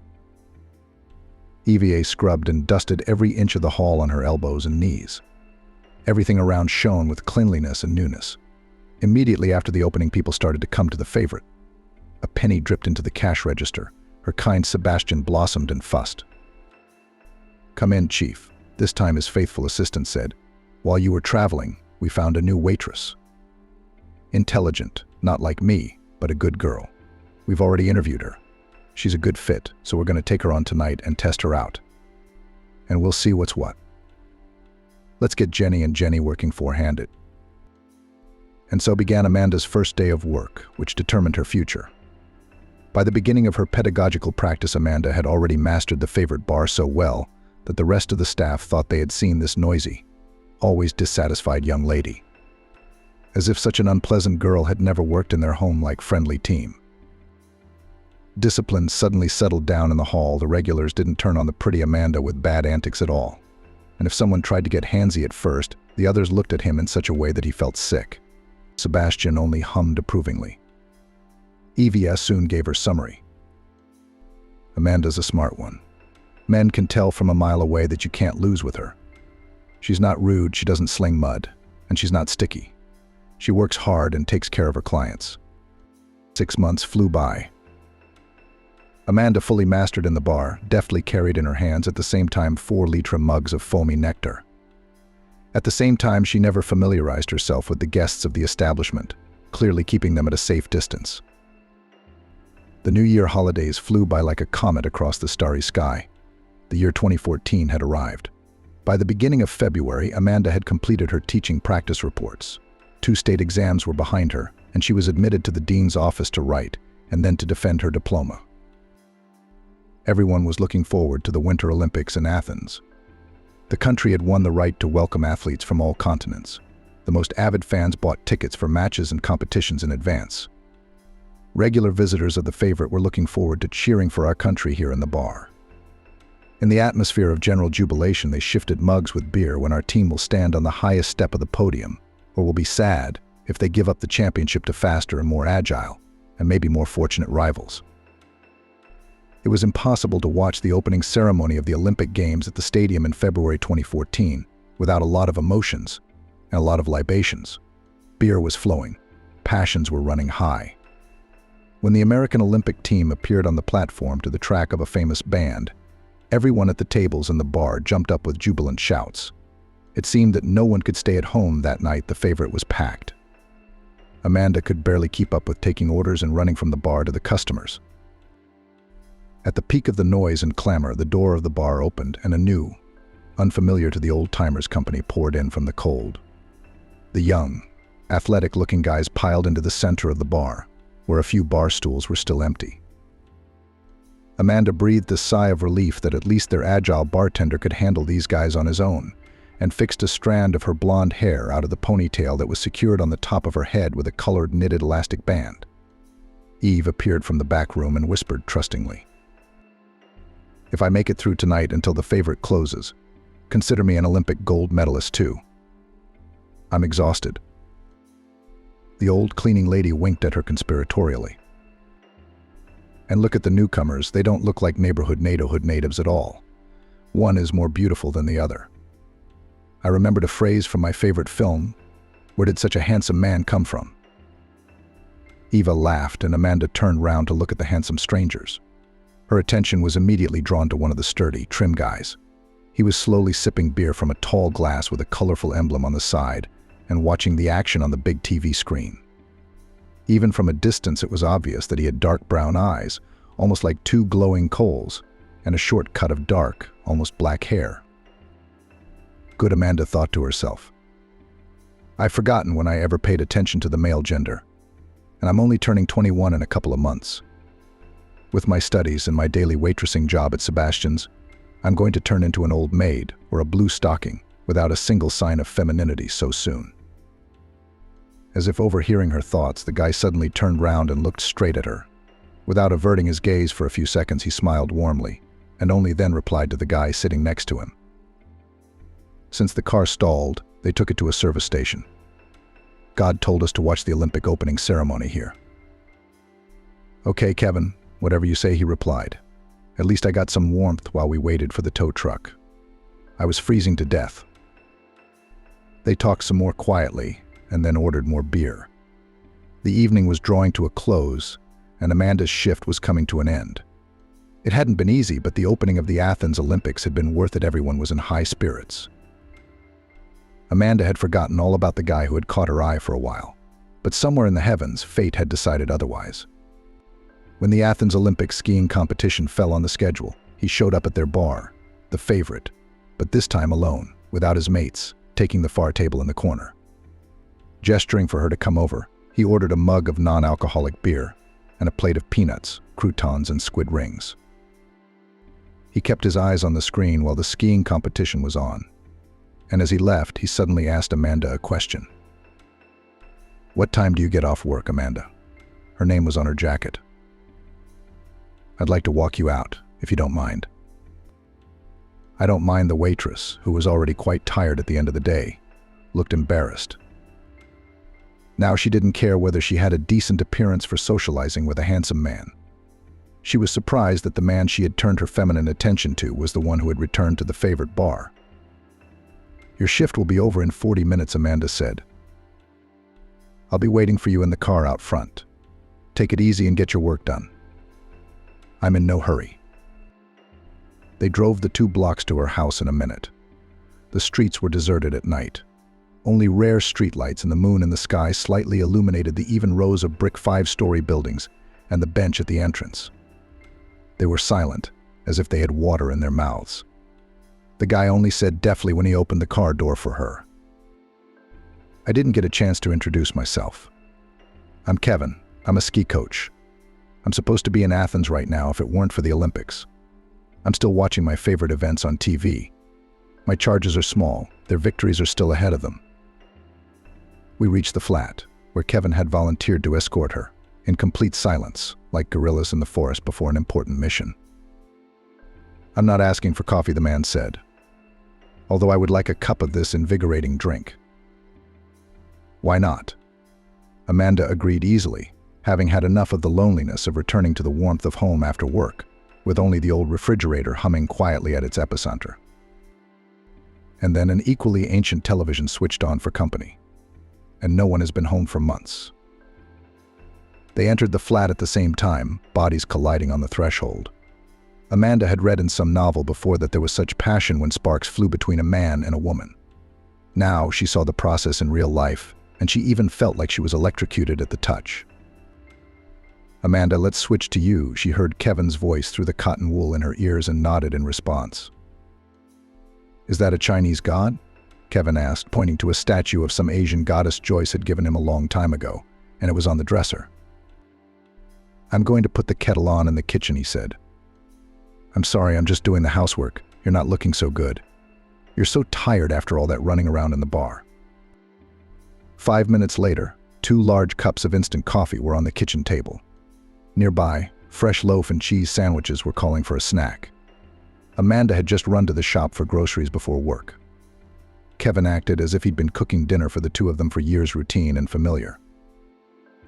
After the meal, he quickly washed the cups over the kitchen sink and set them in the metal drying rack. He began to say goodbye. "Checked out the furnishings in your house. Until the Olympics are over, I'll meet you from work every day, and then we'll see." He was a quiet man and a very reliable husband, her Kevin. She had never known before what it was like to be behind an impenetrable stone wall. They got close after meeting each other lightning fast, without a long courtship, without a candy bouquet period of special romance. He became her first and only man. And so he remained so to this day. A year after they met, Terence was born, a curly-haired, Kevin like Terence, and 3 years later a fidgety and bully Molly. He and Kevin had already decided that with their common passion for alpine skiing they would stop for now. Marcus, however, as their thoughts had not been heeded, came crashing down like a snowball 3 years after Molly was born. "What a terrible moment," Amanda often said after her husband's death. "How can it be? Just yesterday a man was hugging you, whispering tender words in your ear, living side by side. Today he is gone." Back then, at the beginning of their married life, and later in between having children, Kevin and Amanda spent all their free time in the mountains waiting for the first snow, or seeing it off at the end of the season. Amanda has long since graduated from a pedagogical institute, but she never had the chance to teach school children the rules of spelling and love of literature. At the Olympic Reserve School, where her husband worked, there was a vacancy for a tutor for a younger group of hopeful kids who had come to their town from all over the country. Kevin's parents were medical epidemiologists. They went for the long dollar, hooked on the natives with all their caring hearts. Amanda sometimes joked that their eldest son, Terence, was curly-haired only because Kevin had flown to a distant continent to see his parents and caught a local virus. Molly was just like her mother Amanda, blonde, gray-eyed with an outwardly calm and peaceful disposition. A misleading impression. In fact, she was a collector of pranks, a lover of sharp situations and adventures. The youngest Molly started skiing like a stumbling block. People around her joked. That girl was already born with ski boots and poles in her hands. Amanda stroked the ski equipment on the mezzanine. Her eyes stung with tears again. How ornate everything had turned out then, a year ago. Marcus was born. She was back on maternity leave with him. There was a surprise, a big one, as Kevin laughed. They were walking with the pram in the park near the newsagents. Terrence and Molly lingered. They liked the plastic toys in the window. The chatty saleswoman even stretched her head out of the window, admiring their friendly family. And then she went somewhere in the inner pockets and pulled out a slightly tattered lottery ticket. "Young people, I've got a ticket here from the instant lottery. Just rub the strip and you'll see whether you've won or not. It's worth $100. Will you try your luck?" Kevin and Amanda laughed. "We don't believe in any of these lotteries. We'll buy a ticket from you. We'll bore you under the counter for a day to help you out. And these winnings are only shown in TV adverts to fool naive, ordinary people. We don't believe in such freebies." While they chatted with the newspaper and magazine saleswoman, Terrence and Molly picked out a plastic toy each, both of them very pleased with their purchase. Noisily, they rushed forwards down Park Lane. Kevin told Marcus that he couldn't choose his present yet. It was an adult lottery. "Let's wipe off the strip right here," Kevin suggested. Amanda picked up the top layer of paper with the edge of her fingernail. Faded blue numbers began to appear underneath. When she read what appeared on the piece of paper, she grinned and said only one word. "Jokers." "Airy. What's so funny about that?" Kevin reacted instantly. "We won $100 million. A million doesn't smell like a million, but a number with 6 O's looks extremely strange too," Amanda answered him. Terrence and Molly had already returned to the kiosk, having run up and down the alley. The curious owner of the paper treasure peered out of the window. "Have you got a cash win? Up to $100? I can give it to you right here on the spot." "Yes, the number 100 is also on it," replied the bewildered Amanda. "Only it's not just dollars, it's millions." "Fuck you," the aunt said in surprise. "I immediately thought that I should have erased the stripe on this seemingly expensive piece of paper with frayed edges. If the winnings are large, you'll have to go to the head office." In my memory, the largest sum of $25,000 was wiped off a ticket by a man. He came to me later and told me that he had been paid off. Excited by the unexpected situation, Kevin and Amanda, picking up the pram with Marcus and the older children, went home. There they took another look at the inscription on the ticket under a magnifying glass. There was no doubt about the numbers. A week later, the alpine ski enthusiasts convened a house council in Philadelphia. Amanda was appointed to preside. She had to say the last weighty word on what to spend the accidentally dropped and already safely received money. The woman thought for a while, and then she gave her verdict. "Kevin, I love you very much. I'm saddened by the longing for snow-capped mountain peaks in your eyes. You've already been to a ski resort with your students this winter season. But I remember your dream to conquer the black slopes on Elbrus. You can't go further than green and blue slopes with your students. They are all beginners." "Mostly," Kevin replied. "A couple of rides on the red slopes in their spare time, and that's it. Adrenaline. You can't build a new passion with that. You've got a week off in a week. I won't be able to keep you company because of Marcus. Go to Elbrus with some of the guys who love skiing," Amanda suggested. At first, his wife's suggestion puzzled Kevin, but his favorite woman was right. After a serious injury 8 years ago, professional skiing in any kind of competitive sport was a thing of the past for him. At first, he was even thoroughly discouraged by the doctor's verdict. Later, he was found by the management of the Olympic Reserve School in his hometown with a proposal to switch to coaching. He still kept in close touch with his friends, the same fans of mountain slopes covered with a cap of fluffy snow. He worked with novice boys and girls in the training center. The pain from the effects of the injury was slowly wearing off. He dreamed of at least once riding on a real dashing track for extreme skiers. He was obsessed with black runs and high difficulty. Kevin was seen off on his trip by his family, then popped into the patisserie to buy their favorite cakes and have tea in the evening to celebrate the head of house's holiday. Kevin always gave so much time to his housemates that their joy for him was genuine. We should let the husband and dad go skiing once in a while too, Amanda considered. Then she vaguely remembered the day when she received a phone call from a ski base near Elbrus people saying something in Caucasian. They did not speak English well. 4 days after Kevin and his friends arrived at the base, a group of young rich people from the golden elite of society showed up. The young people went to the ski slopes drunk. When the instructor announced the danger of avalanches, they only laughed in his face. "We are not afraid of anything. We went to the track and will continue to go. Today we decided to try out your pro pist. We all have been skiing for years, and you are not our boss," they said to the elderly instructor guide, a Cabardinian with many years of experience, a former sportsman. "Do you even know how many people have already died near the black ski track? How many people, as reckless as you, have ended up in the permafrost, where even the corpses cannot be retrieved later? If you happen to fall to the rocky bottom?" "And the weather promises to worsen," he shouted when he heard their statement. But nobody listened to the words of the experienced mountain old-timer. They passed around a flask of whiskey, patted each other on the shoulder, and piled out of the wooden log cabin into the street, Kevin told me later. He and his friends, who had already finished their coffee and khachapuri at the table, savoring the aromas of freshly baked pastries, soon got up from the table. Their plans included a short warm-up on the easy green course. They had no intention of taking any risks today. In the courtyard of the ski center, everything was quiet and peaceful. A big shaggy dog was stomping near the booth, having just finished a sugar bone which the cook from the cafe had given him. Here, far from civilization, it was not like anywhere else in the Alps. Much simpler, without the frills of tourist service. It is at the foot of the two-headed giant Elbrus. The regular guests of Kabardino-Balkaria are innumerable. And here, a little further from the village of Terskol, is a place for experienced people, for their own. In an hour after breakfast, a heavy, dense snow began to fall from the gray sky that was beginning to frown and puff up from unreasonable anger. In another hour, the sky was completely covered with inky purple clouds. The Cabardinian was muttering something quietly to himself, pursing his lips in frustration. Then he couldn't stand it any longer, put on warmer clothes, and went off in the direction of the black ski track.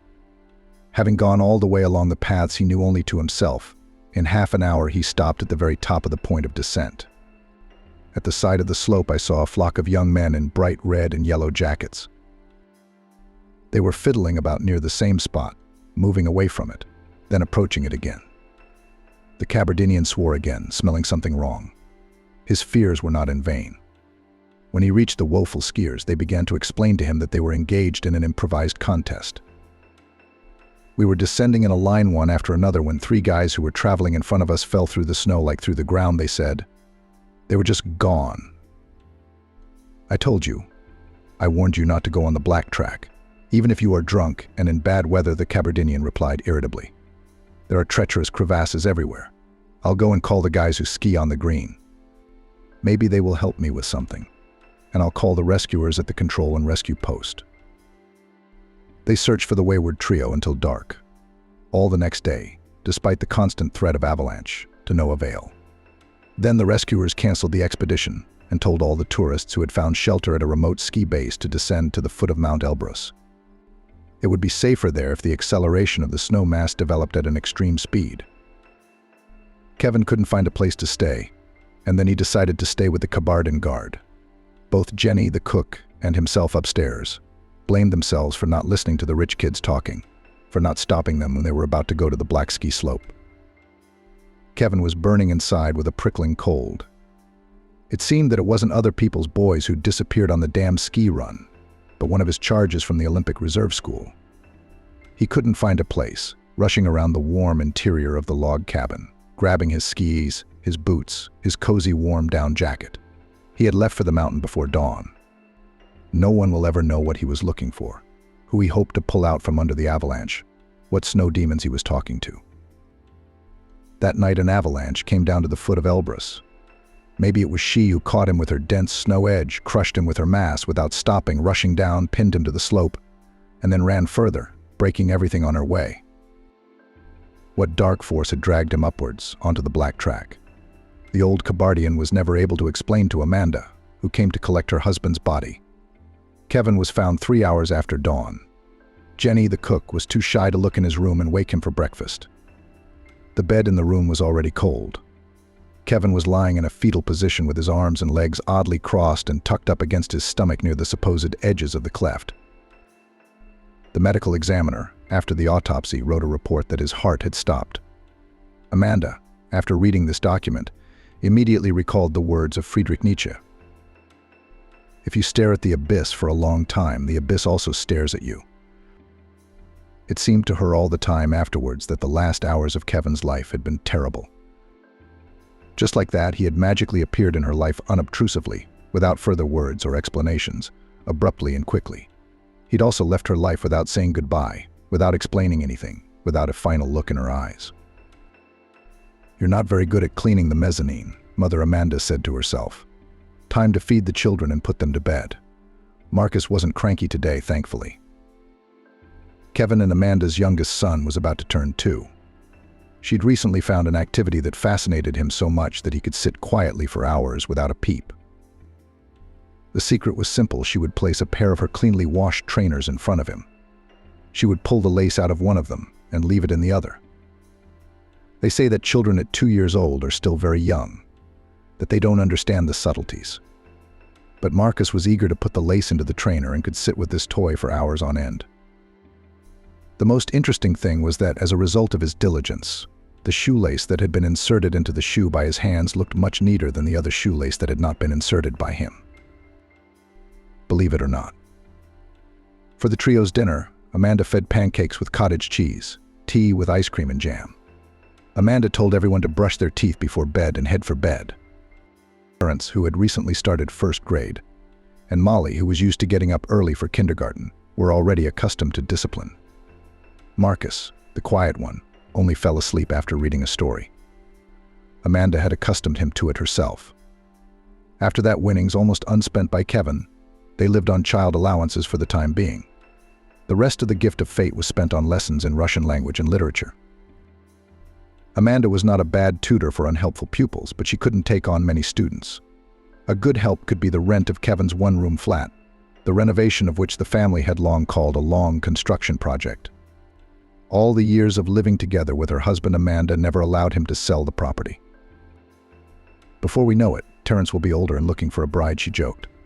"All we need to do is freshen up your flat, change its bachelor atmosphere for a more cozy one. We'll have a family nest ready for our handsome Terrence. He's growing by leaps and bounds. Sell both my flat and Kevin's and get something newer and bigger." For some reason, Amanda wasn't feeling well either.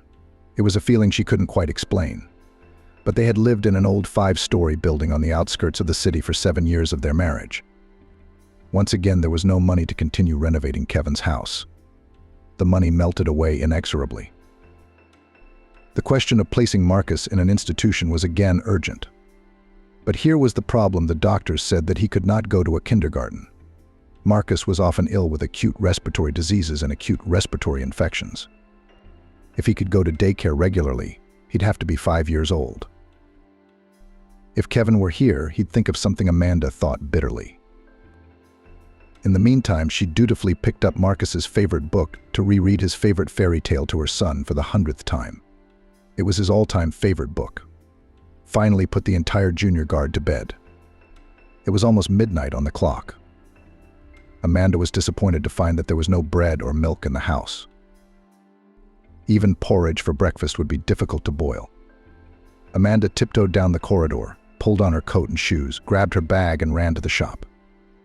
It was a good thing they'd recently opened a convenience store right at the end of their house, where they always had dairy products and fresh baked goods. The golden autumn outside the window rustled the fallen leaves underfoot. The current janitors were not as diligent as Joyce. In her day, she had collected leaves into large bags reluctantly, tentatively. Burning leaves was forbidden by the sanitary control. So the bags first stood along the walls of the house, and then once a week they were taken somewhere by a rubbish truck. Now there was a string of them lined up next to the dark brickwork. Amanda thought there was a shadow moving at the epicenter.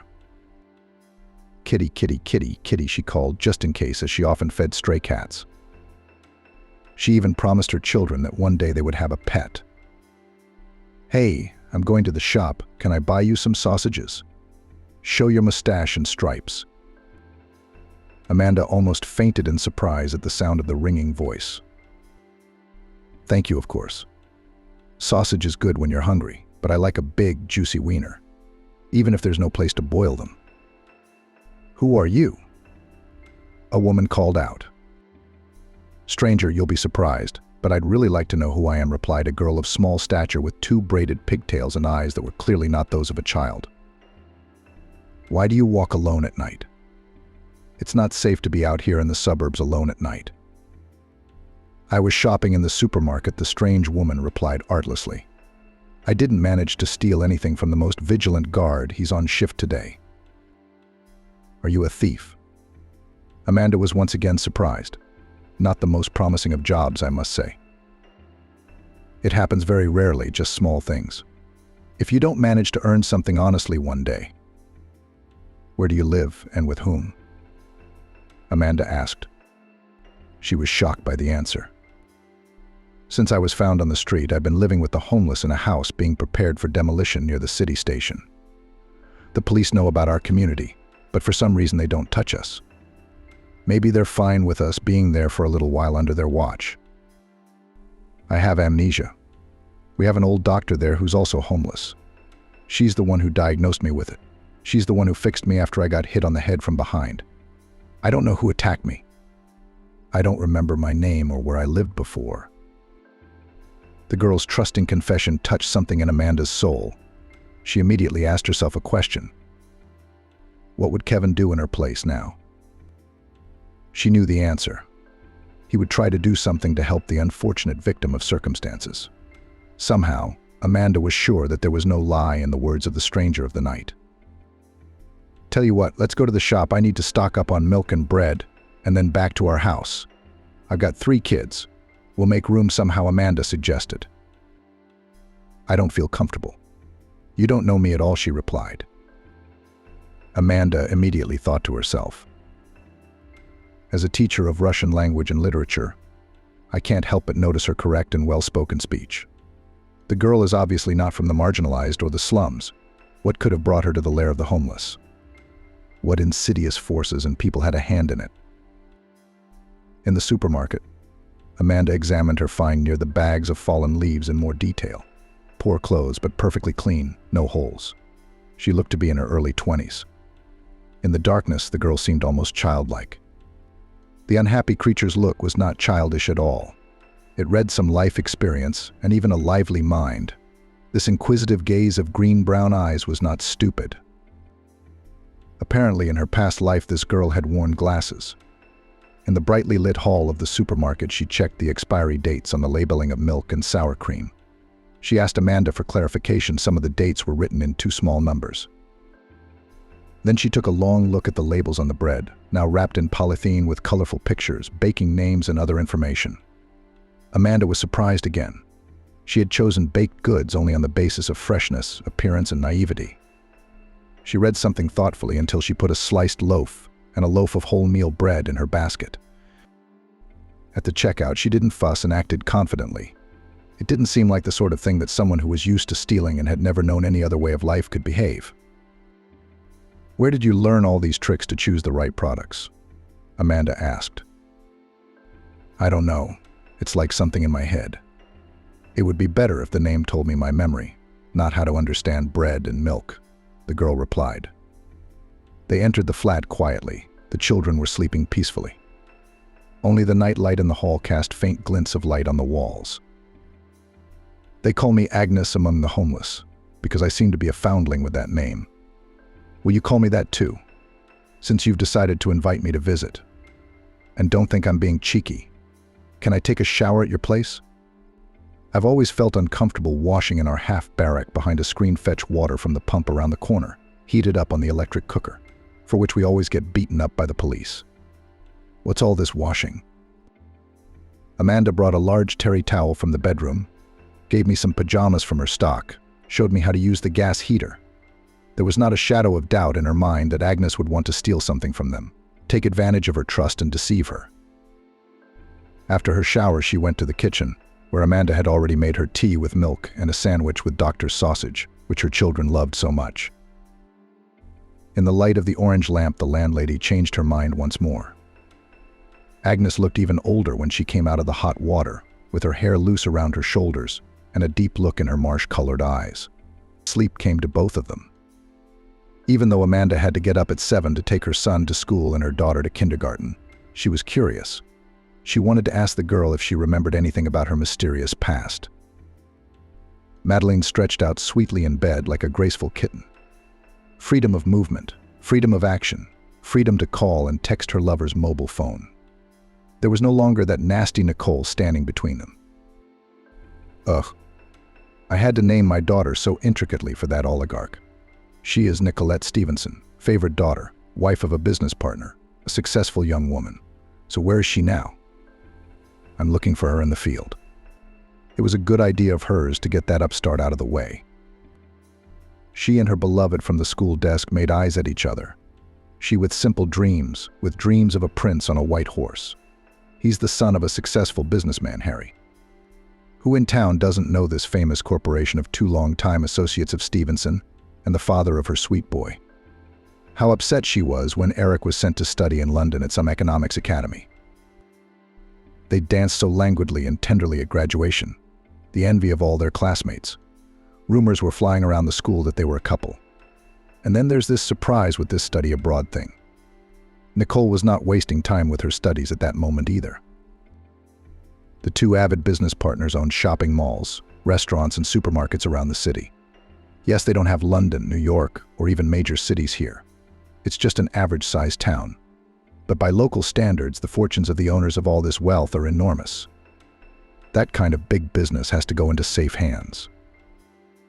So Nicole, as everyone around her called her, went to university after school, graduated from the Department of Food Experts. She learned to determine the quality of sausage, cheese, chocolate, and all other products almost unmistakably by their appearance. Eric returned from London a serious, thoughtful young man. Harry was already rubbing his hands together in anticipation that he would be able to hand over the business to his rightful heir in a little while. Stevenson, Nicole's father, was older than his age. Despite the opportunity to receive any treatment in the best clinics in the world, with health and physical capabilities increasingly gave up. In every possible way joined the business to his daughter, who turned out to be a clever and wise assistant.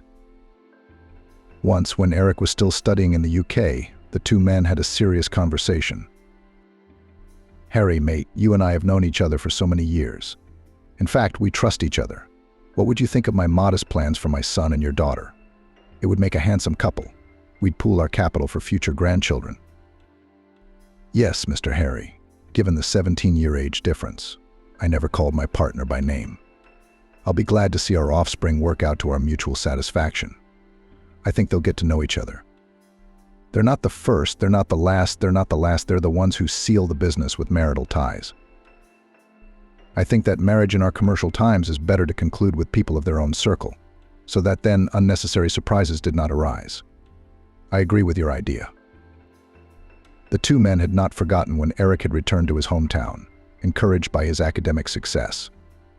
The 2 families, and the men had already discussed their plans with their wives and received full approval, began to organize picnics, parties, receptions with the obligatory condition the presence of the whole family. So willy-nilly Nicole and Eric had to cross paths all the time. The young people themselves were not stupid either. Far-reaching ideas of their parents with their minds approved. Of course, they did not feel great and bright love for each other. But love is not required for a marriage of convenience. The main thing was that they sympathized with each other, did not experience obvious dislike, were not negatively disposed when communicating close. The level of intelligence and development, similar interests did the trick. To begin with, they went to lunch a couple of times in a restaurant, to a fashion exhibition and a touring performance of the Capitol's theater. A couple of months later, Eric invited Nicole to a romantic dinner, where he made her a marriage proposal, handed her a stylish ring and a dainty velvet box thick burgundy color. We drank to the possible future marital happiness.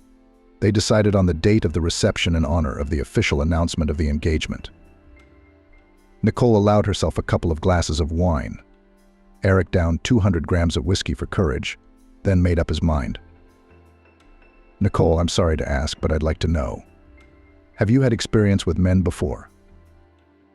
Nicole, not the least bit embarrassed, simply answered. I had a 2-year student affair with a guy from a parallel group. We were in our 20s, who at that age only reads poetry and looks at the moon. I wasn't a monk in England either, having been with a student from another college for 3 years. We both knew it was a no-strings-attached affair. She's an educated, well-read person, a loyal mate. But we parted without tears or regrets. Both of us knew from the beginning that it was bound to happen at some point.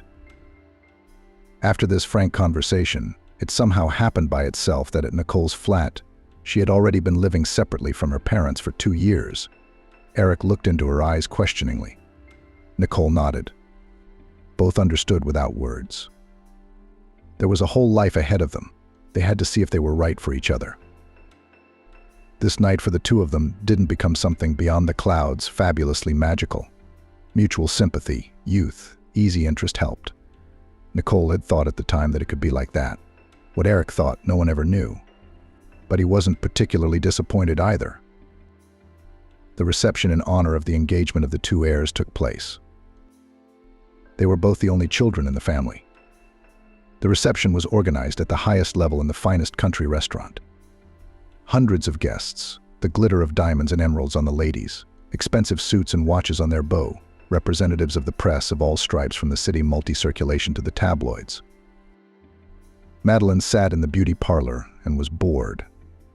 The queue for hairstyling was still not coming up. She and the girls had gathered at a cafe in the city center to impress everyone with her beauty. Over the years, Eric had become even more flamboyant. A little femme fatale.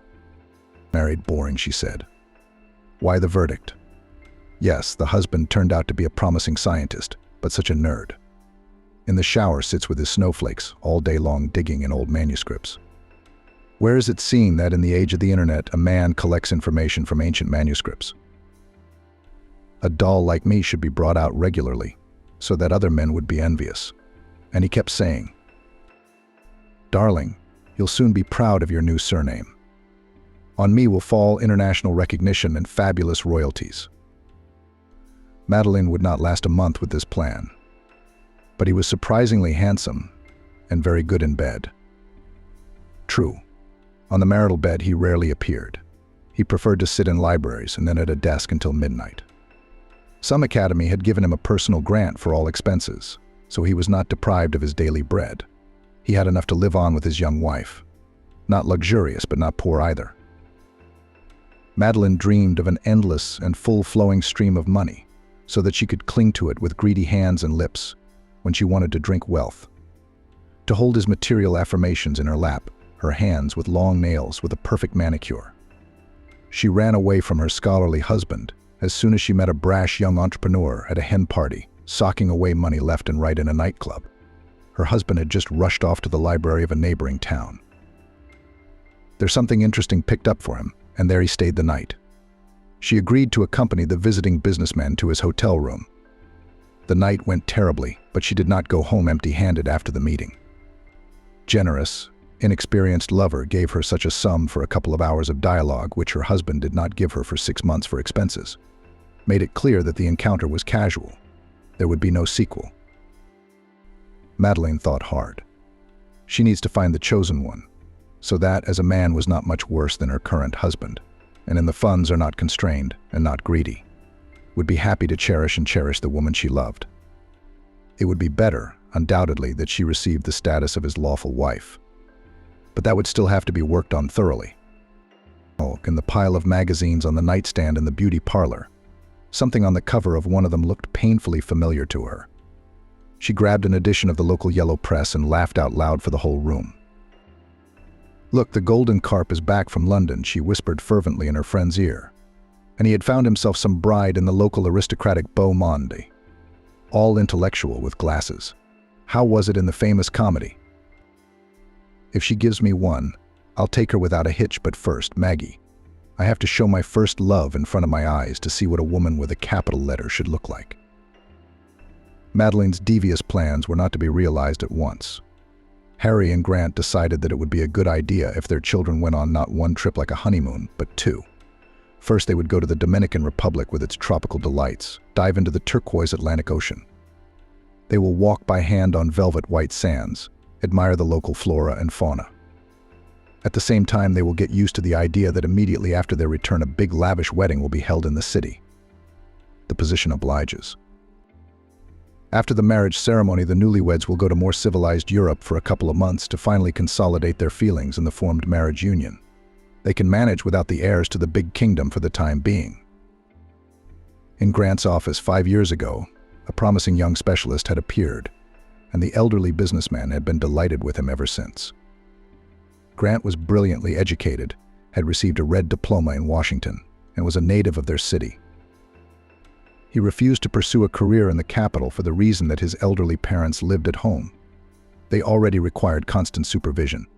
They themselves did not cope well even with household chores. A late child is the one and only. His father and mother still found the strength to help him graduate from the Lyceum, to get an education in Washington. And then they gave up. They sat in front of the TV all day long. Almost stopped going outside. Grant was recommended by Harry, an old university friend of his. "He's a rare bloke. He's a great personal assistant," he said. "Yes, we were going to leave the running of the holding company in the hands of our children," said Harry. "I have other plans. One can't interfere with the other. No one's suggesting that you make him CEO of the whole company. Let him hang around with you for a while and then we'll see." And he was right. The owners of the holding company had long trusted their deputy general director. Grant received this position from them a year ago. While the children were traveling, getting used to the new family life after the wedding, Grant was pulling all the managerial burdens and coped with them perfectly. Madeline was the only one who wasn't bored. While the newlyweds were out of town, she perfected her appearance again and again. The gossip of the world reported that Eric and Nicole's marriage had been officially registered after all. But when could such a trifling obstacle stop her? Or would this man be her husband? We'd just have to wait. The young people returned from Europe tanned and rested. Both were eager to get back to work as soon as possible. Relations between them were even reminiscent of mates. They were not in a hurry to have a child. They decided to delay this important matter. Madeline prepared the meeting with Eric as a strategic operation. She found out where the young businessman goes to lunch on weekdays, wore her most stylish outfit, knowing perfectly well that in it, and with fashionable, almost imperceptible makeup, she is irresistible. The altercation with the waitress attracted the attention of the entire catering establishment. At the moment when Eric had just sat down at one of the tables, Madeline had played the whole thing out. She gave the waitress a subtle nudge under her arm, and a cup of chocolate flew onto Madeline's snow-white suit. "What have you done?" she exclaimed. "Girl, do you know how much such a jacket from the latest collection can cost? You can't pay for it in a year with your meager salary." Eric involuntarily turned his head in the direction of the frightening lady and marveled how marvelously beautiful she was. Madeline also looked in his direction, immediately stopped bringing up the waitress, and smiled welcomingly. "Eric, are you?" she asked. A minute later, they were already sitting at the same table. Eric was amazed at the change that had taken place with his high school sweetheart. Groomed, regal, alluring, not like his quiet, always even-tempered, ordinary wife. Madeline had a fire in her that promised unearthly pleasure. "And Eric fell for me," the money hunter thought predatorily. "I've got to take this chance and squeeze him. But first, a little tease." "Oh, Eric, I'd love to meet you, but I'm in a hurry," said Madeline. "I have an appointment, and I have to go home and change. My suit is hopelessly ruined." "A little thing like that isn't worth your trouble," Madeline said. "Eric, where can I buy one just like it? Let's meet tomorrow and fix this mistake of the negligent waitress." The golden carp has taken the bait, Madeline decided in no uncertain terms. Eric was also burning with impatience, waiting for the next meeting with Madeline. In Eric's soul, conscience didn't even squeak. Grant liked Harry's daughter, and now his son's wife. He couldn't help it. No, that definition would not even be correct. Was he in love, or was it her? Nicole had long ago and hopelessly This young woman walked past him like he was nothing. A polite hello when she met him, and immediately forgot he existed. With the gaze of a loving man, Grant noted that there was no real warmth between Nicole and Eric. Dry cultural politeness, a tribute to the idea of keeping and growing the business. That was where it ended. Once, a long time ago, before all the marital processes and even the engagement, Grant had even had the impulse to open up to Nicole, to tell her how he felt. But it was on that day that he had accidentally witnessed a conversation between Harry and Terrence's families. Harry said, "Can you imagine mate Terrence, the daughter of one of our competitors, married some penniless bloke? And the father didn't even bat an eye. Let her choose with her heart. What kind of sincere feelings can there be in our business? I think that with such views on life, a solid business will never be built." Hearing this rant, Grant immediately changed his mind about something to say to Nicole. He loved her silently to himself, not paying attention to other girls. Although with his masculine appearance, the entire female cohort of the team cast explosive glances at him. Thank God, at least his heart's secret no one guessed. There was chatter that his heart was broken by some hottie from New York. Eric and Madeline were drowning in an ocean of unearthly passion. In fact, Madeline herself did not throw herself into the maelstrom of all these sentimental tricks. She had calculated everything. Eric never came to a date without an expensive gift. Her entire flat was now littered with luxurious bouquets of flowers. There were incredibly expensive birthday outfits in her wardrobe, a small, sleek car of astronomical value, and even with technical tuning for the 8th of March, a stunningly beautiful canvas from Somalia. Eric was a generous lover, earned an excellent income, and had a personal bank account, with the contents of which his father had no interest. Let the boy have some funds for pocket money. Somehow, once again, Madeline was lazily bored. She ran through the television channels and came across an very old cartoon film called Last Year's Snow Falling. Its busy character kept moving through space with the phrase, "It's going to be a bit small." At that moment, Madeline acutely realized that she didn't want to remain in the role of the second woman in Eric's life. After all, her partner never stayed overnight at her place anyway, or went to Nicole's place in the next fancy hotel, and she even suspected that he never did his marital duty at home. Nicole lived in complete ignorance. Her husband at work, at corporate receptions, at city social gatherings was always there, as he should be. And how he spent his time in other hours, she did not care at all. Inside Nicole lived a certain mystery. After returning from Europe, already being the legal wife of Harry Jr., she once found herself at work in the same lift with Deputy General Manager Grant. He stood silently, without making a sound, facing his boss's daughter. He was looking at her in a way that gave her goosebumps. A thought was born in her head. I shouldn't think that. But you can't fool yourself. If only instead of Eric, my husband had been this charismatic, charming, very intelligent, and very polite man. Why did fate decide that I should continue the dynasty in my father's business? One must follow the call of one's heart. On the top floor, Nicole stepped out of the lift and headed for her office, dispelling the obsession on the way, the magic of Grant so suddenly captivating her. She'd liked the young man from the first moment she'd met him. But she remembered her father's favorite motto: "The position obliges." She pulled herself together and ordered, "Don't you dare even think of him. Your fate is the fate of the girl in the novel. But I'm given to another, and I'll be faithful to him forever. So pull yourself together and work." Nicole hadn't forgotten that meeting in the lift. She pulled those memories out of the recesses of her mind when she was alone. Her father had been shifting more and more business tasks onto her shoulders. She and Grant were always crossing paths at meetings, but they sat far apart. Nicole didn't even notice that her husband Eric's schedule was increasingly filled with overnight trips to branch offices. Their cold marriage of convenience did not bring them both simple human happiness. Nicole couldn't even remember the last time she and her husband had been close. At that time, Madeline was preparing to give Eric an ultimatum, either her or that nasty Nicole. Eric was disappearing more and more often with his mistress, sometimes for the whole weekend. She decided that the next few days, coinciding with the annual holiday, would be a good time to talk. Eric had promised that they would fly to Miami for all 3 days under the guise of a business meeting with Southern partners. The trip to Miami was extremely romantic. There was only one thing that frustrated Eric. Madeline did not want to spend time in bed. He was drawn to a Cuban restaurant or a trendy new chain cafe where the seafood was amazing. Even lavish shopping at the local mall hadn't made her more amenable. The man was puzzled by this behavior of hers, reeking of either chill or indifference.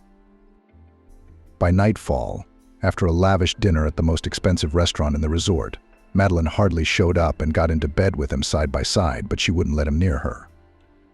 She started a conversation. "Eric, don't you think it's time for us to make up our minds about our relationship? I'm not going to spend the rest of my life as your second lover." "Girl, you know what our marriage to Nicole is based on. Divorce is impossible. We're the management center of a huge holding company. If it doesn't hold together, it's going to crack. There'll be no more opportunities to spoil you like this." "But what about me?" Eric asked angrily, not expecting such a blatant refusal at once. "The eternal number 2 in the shadow of your Nicole. That's not going to happen." That night, for the first time, Eric was never allowed to see the body.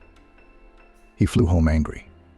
Madeline, sitting next to him, kept her mask of hurt and offense on her face. They both took separate taxis home. A week after that ill-fated trip to Miami, Madeline had a new plan in her head.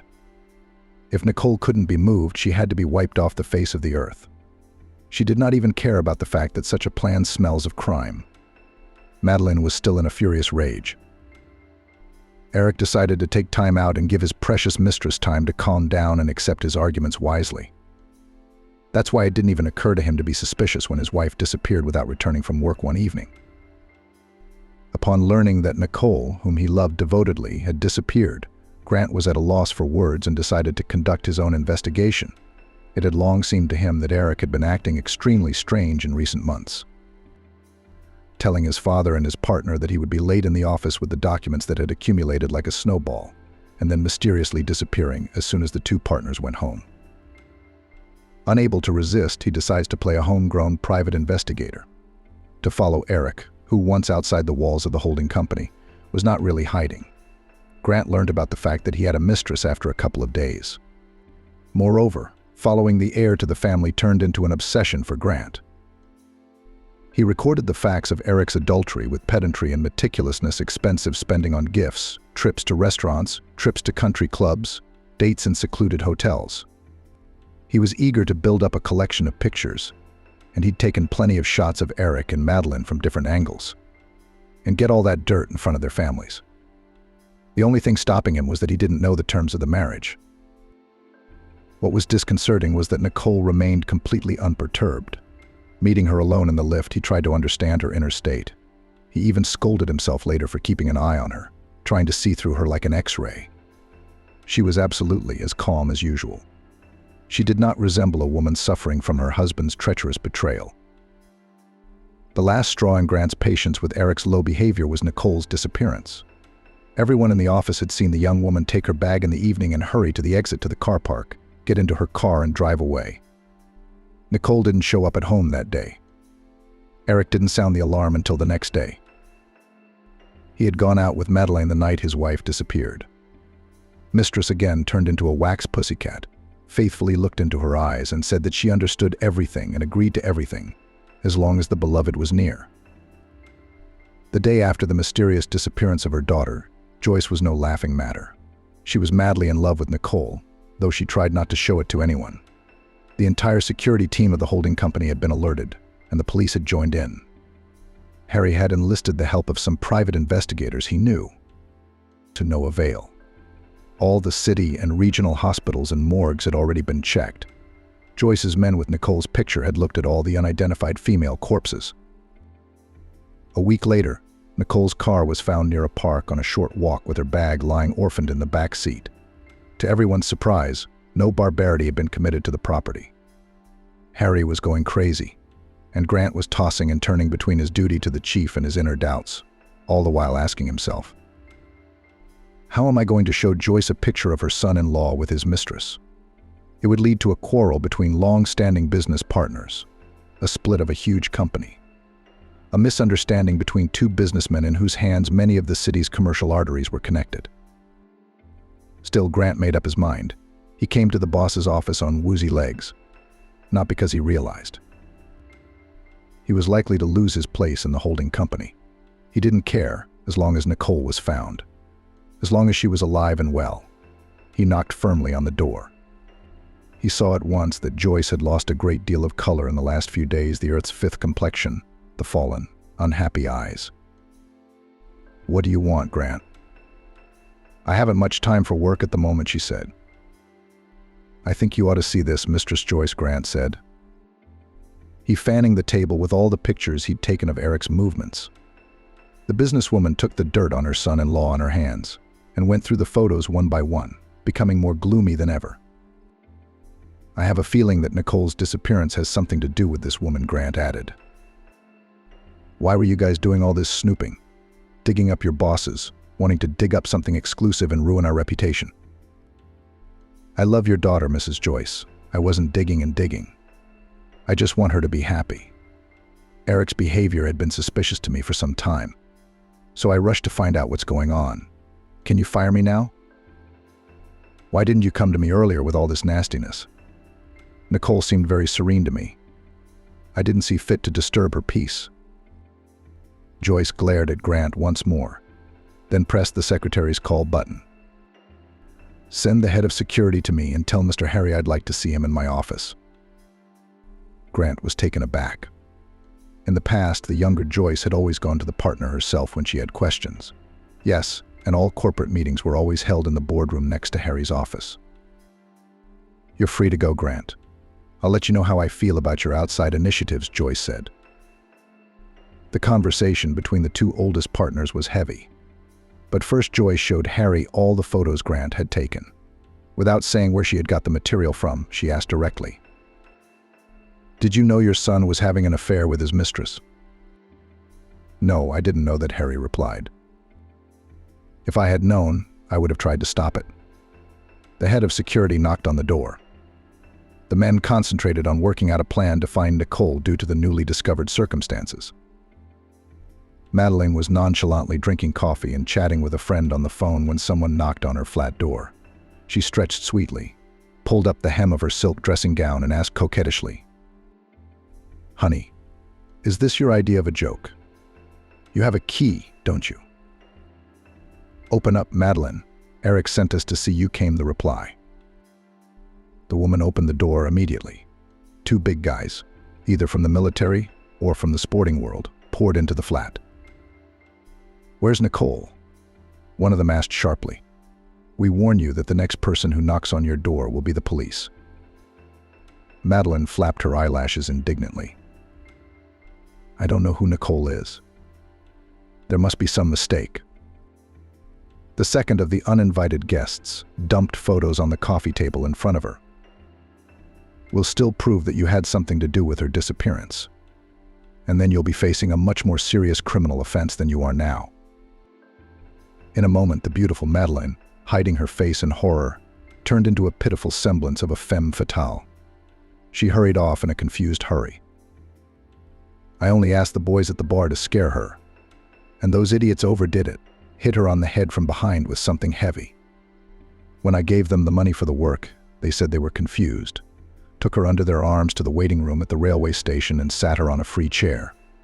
She didn't lose consciousness after the injury, but she became lethargic and strange. They thought it would be a good thing and tried to disappear as quickly as possible." The bloke showed her the phone they'd recorded the conversation and her confession on. "You'd better go to the police yourself, as a customer. If Nicole's father takes you in, things will be much worse," they said firmly. Further searches became easier. The security service of the holding company turned the whole station upside down and came to the lair of the bums. When they saw Agnes's photo, they told everything they knew without refusal. Yeah, they found one at the station, dragged her in. Rose's doctor nursed her back to health, treated her as best she could. Only she never remembered who she was. Then they all taught the new girl a trade, how not to disappear in the big city. Clothes were taken. Expensive ones were lost and sold at the clothing market. Watches and jewelry went there too. Agnes didn't have her phone with her. Apparently the people who hit her on the head took the expensive toy. A few days ago, she didn't return from a night out in the field where she used to work part-time. So, she was picking weighed fruit and vegetables in the back of supermarkets. It's a temp job. If you look decent, they can trust you. The entire security service of the holding company went to all the places where homeless people sometimes try to earn a little bit of honest money. In 2 places, Nicole was immediately recognized, and in one shop, the checkout lady said, "I know this girl. She's always so polite and cultured. She often buys groceries from us. Sometimes she comes alone, sometimes with an older woman or with her younger brothers and sisters." The servicemen were surprised. "Maybe it's not our Nicole. They all live in that 5-story building, but we can't name the flat." "You can ask the grandmothers in the courtyard," the cashier told them. Amanda couldn't be happy that one dark autumn night she met Agnes in the courtyard. She was a golden assistant, clearly well-educated and well-read. She found an excellent rapport with the children, who listened to all her stories with their mouths open. Marcus was hugging Agnes by the side of her leg and would not let her go. Amanda could now safely leave the house to study with the students. The school year was gaining momentum, and many students were lagging behind in Russian language and literature. There was no shortage of clients. Amanda went to the supermarket to buy some cakes. They would have a sweet party tonight with Agnes and the children to watch some interesting film. The cashier at the exit looked at her strangely, as if she wanted to say something, but then remained silent. Amanda thought, "My mascara must have smeared when I rubbed my eye with my fist. Well, the house is just around the corner. And there's a mirror." The drive to their entrance was blocked by a cortege of expensive cars. All elite foreign cars, big with shiny pearlescent sides. Men in strict suits, white shirts and ties stood near the cars. One of them was obviously very nervous. Grant was asking to ride with security to where Nicole was presumably now, so pitifully that the stern businessman McDowell's heart trembled. "Go ahead. But to me they're without any tricks," he said. It had recently occurred to Harry that they had been wrong to strategize a marriage of convenience between the children of 2 high-ranking families. Eric, after his affair with Madeline had been discovered, had rushed to follow new trails, and lingered under the police station where his mistress was in custody. Grant, on the other hand, wouldn't go home until security brought new tidings to the chief in the evenings about how the search for Nicole was progressing. You can't command the heart to love. It's not subject to human will, he thought. Amanda walked up to her flat as if through a line, but stopped when she heard her neighbor Chloe's voice. "Oh, there she is herself. Is it in her house now, the girl you're looking for? Is that who all those expensive Jeeps with tinted windows are after? I knew Agnes was a tricky girl. What an entourage." She turned to the men. "I'll take one of you with me. You're going to scare the children with this team? Shall I go?" The handsome man, who seemed to be the most nervous, stepped forward. The head of security grinned. "Well, go on, Mr. Deputy General Manager. Maybe you'll be of more use." Agnes opened the door and saw a strange man behind Amanda. He rushed towards her, grabbed her in his arms. "Oh my God, Nicole, are you alive? It's so good to see you. We all went crazy when you disappeared." A click in my head, a brief flash, a silver lift with a stylish design. 2 people entered the office, a man and a woman. And the woman felt so good to have this man around. That's what Grandma Rose used to say back at the homeless shelter. "Your memory is like lightning flying. It will come back, baby. You just need strong emotions and it will serve you well again." Away with doubt. Nicole remembered who she was, how she'd parked her car outside a kiosk to buy a bottle of cool mineral water, how someone had approached quietly from behind, as if sneaking around, and then pain and failure. Nicole stepped towards Grant and put her arms around his strong, powerful shoulders. "It's good to see you too, Grant. It's really good to see you."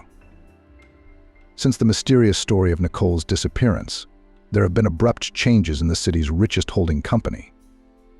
Mr. Harry, who had been very hard hit by recent events, had completely handed over the reins of the company to his partner, Mr. McDowell. He even sold his shareholding to him. They say it's undervalued, as compensation for moral hazard. The rich don't get it. Harry's son, Eric, lives in a town near the penal colony where his mistress Madeline is serving time. He started drinking. Recently, he was even seen in the company of two local celebrity alcoholics, Henry and Alex. Madeline herself does not react to the exploits of her lover. She is having an affair with one of the zone workers. Why does she need Eric? Now it is necessary to look for a more favorable option for themselves. McDowell did his best for his daughter. Madeline's going to be in the penitentiary for another 6 years. Her lawyer hinted she might not even be eligible for parole. Grant and Nicole were recently married, but on a wedding trip abroad refused to go. They went to conquer Karelia with its beauty. No luxury hotels. A tent, a fire, soup in a kettle, tea with berries, a really favorite person next to them. That's happiness. Mr. McDowell has taken up charity work. His first brainchild was a school for talented children from disadvantaged families. The director of the school, a teacher of Russian and literature, Amanda. Her youngest son, Marcus, learned to read early. He spends hours in the library at his mom's work. Recently, Amanda took a Maupassant book away from him and said, "That's not for you to read yet, my young lover of good literature." Amanda herself has not yet found a man to her liking. There is no equal to Kevin, so it's better to be alone than with anyone. Each of them learnt their lessons from the fact that fate once pushed them into this world. They each drew their own conclusions from what had happened. Life is a mixed bag.